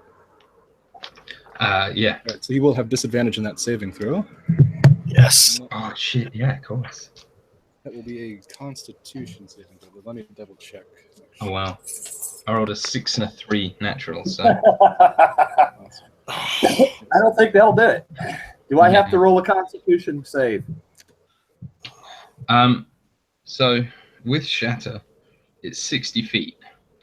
But Yeah, if I'm you within wanted to like center it, 30 feet to one side, or 60 feet to one side. Sorry, you could like just get carrying in it and not Torgrim if you wanted. Yeah, if I could do that, destroy a lot of it. I'll totally Yeah, do yeah. that if I can. So, yeah, I didn't roll terribly high. That's just going to be nine thunder damage. But yeah. Yeah. And then bonus action, I am going to cast Healing Word on Torgrim. Nice. Young what? Healing Word? That'll What heal is you for... Oh, heals me. Oh, nice. Yeah, so that'll heal you for 6 damage. Oh, shit. Nice. And if that's your turn, then Tyndall, it's your turn. Well, I'm going to, seeing how the prisoners are freed and things are starting to maybe tip over our way. I wish I'd thought of those spare redux cores while we were on the ship, but I did not. Oh no, that would have been amazing. Yeah, that would have been great. That's what I should have put in the middle of my... But the ticker bomb's not going to be too bad. So here's what I'm going to do. I'm going to set the timer on my ticker bomb I'm going to set it to go off, and that's just a regular action. It's a triggered action, regular action. So I'm going to set the timer to go off at the end of the next round, after everybody has taken their actions, but before the next round would begin. So we've got the rest of this round and one more full round before it'll go off. Right. And then the next round, I'm going to throw it at LeCrew. So Okay. It's ready, and I'm just closing the distance toward them again. Walking. Right. Sweet.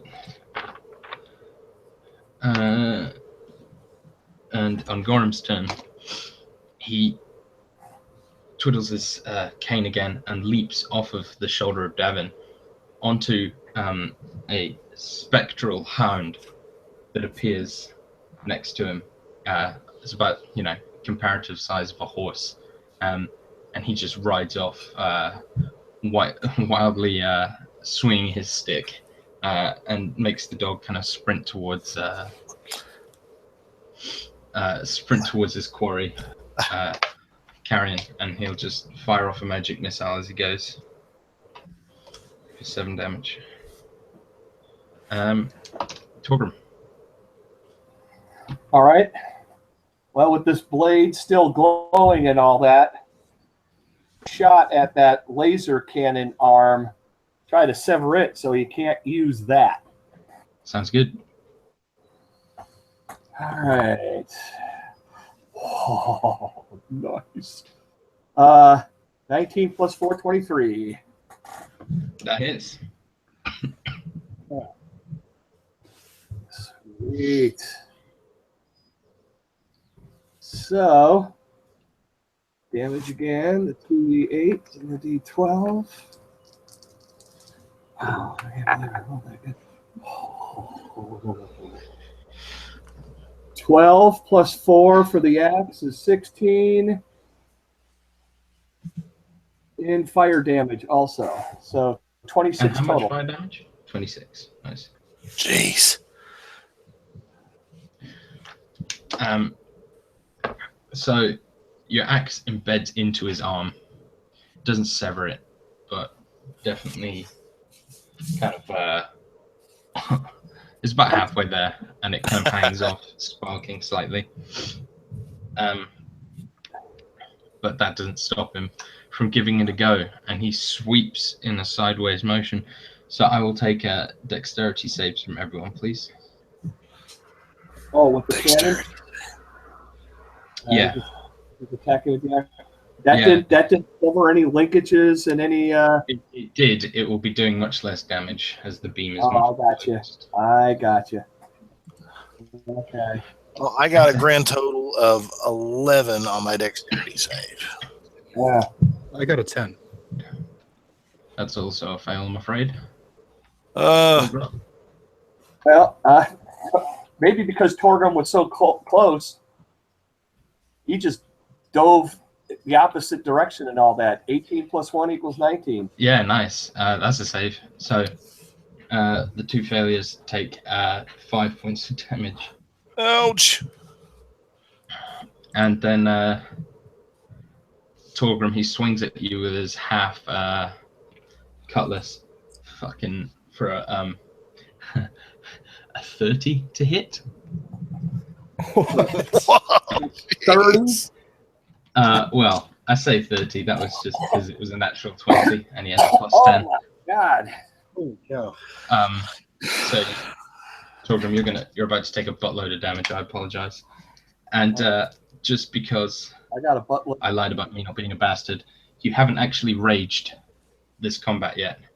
No. So you won't be able to half this.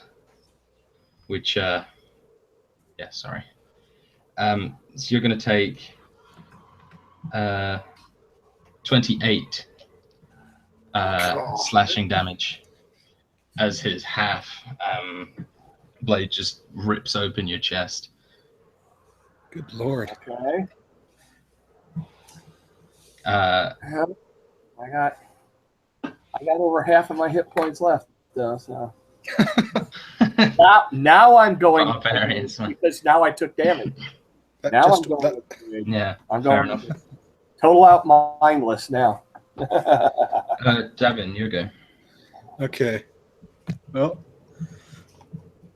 I am going to go ahead and cast Vicious Mockery, saying, "LaCroix, you've. I thought you were ugly before. Now you're just a bunch of bolts." It's gonna be a Wisdom saving throw from him. 5. Jeez, he cannot do wisdom. Right, so that's going to be 5 damage and disadvantage on his next attack. Nice.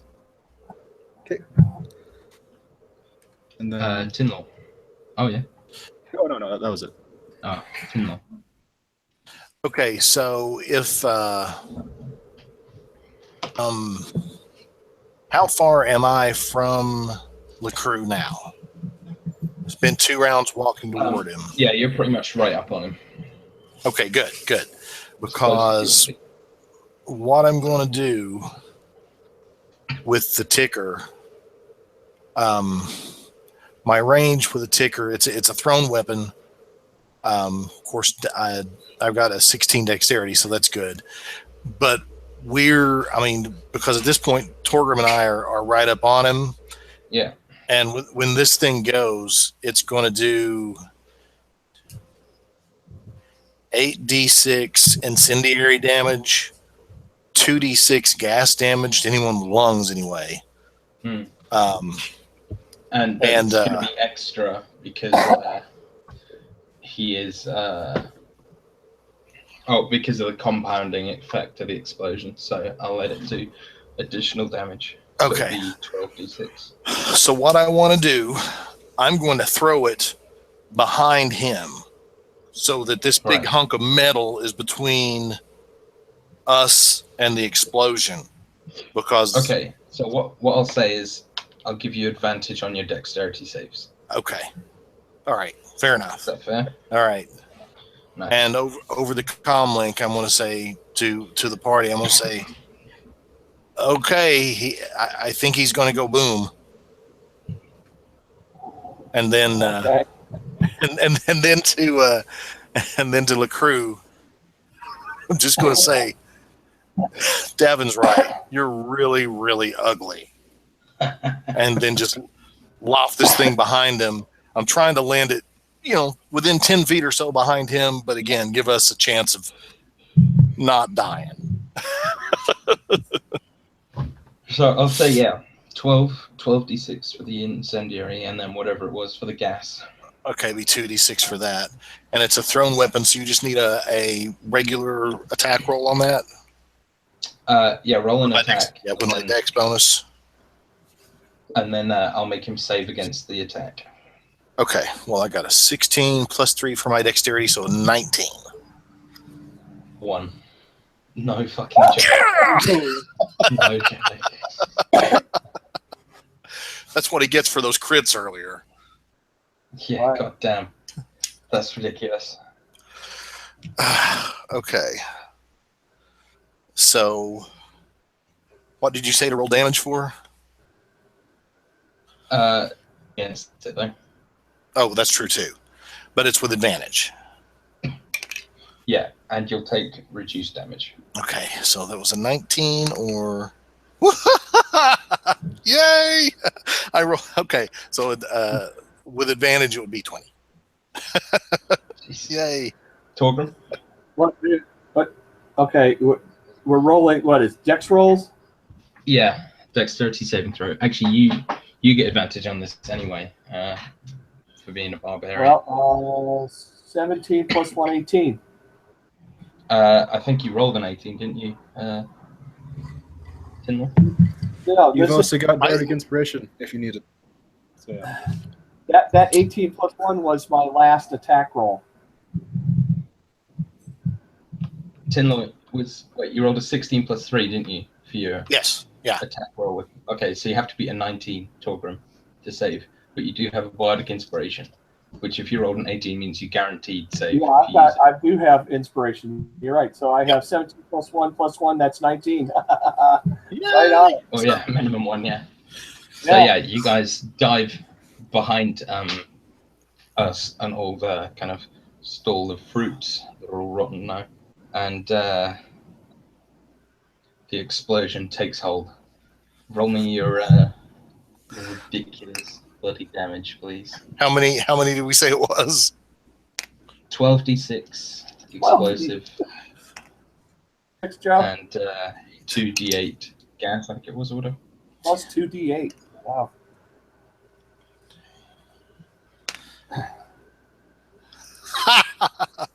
Okay, so that's 40 incendiary damage. Wow. The gas. I rolled 2 ones for the gas damage. So it was 42 damage total. 40 incendiary and 2 gas. So the gas thing kind of just went.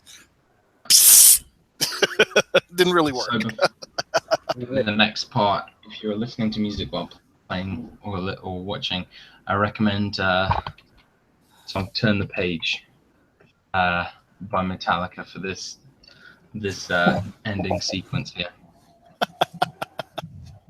That's what I'm listening to anyway. So as the explosion takes hold, the three of you can only see whiteness. You can only hear a ringing, and shrapnel and bits of burning cloth and fabrics and wood are falling all about you. As you look around, everything seems to kind of be in slow motion. It's all hazy. You can barely see anything, except that your crewmates are sort of crawling to their feet as well. You, as you stand, you kind of, your vision becomes clearer and your ears stop ringing. And before you see crawling, literally just a pair of arms, a head, and half a torso at this point. Just crawling is Carrion LaCroix, just like digging his way through with his half a blade. What would you like to do? Is my axe still glowing? It is not. It is not. Well, actually, the spell's no longer on it, but it would still be extremely hot. Right. Well, at this point, Torgrim's taking one of his flying leap axe blows, coming down on his head. And I'm not going to make you roll for it. As you. Well, it was still a 17 plus 4, 21. Just nice. As you, it's fair to say, eviscerate the captain. His dead robotic form just burning and in pieces at this point. The lights kind of slowly fade in his face, and he ended your rivalry with him.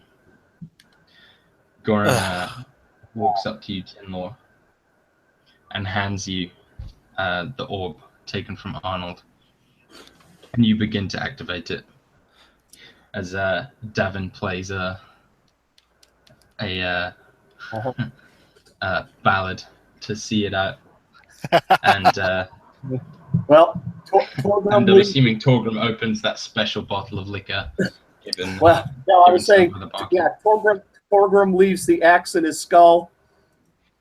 Over nice. Austin first.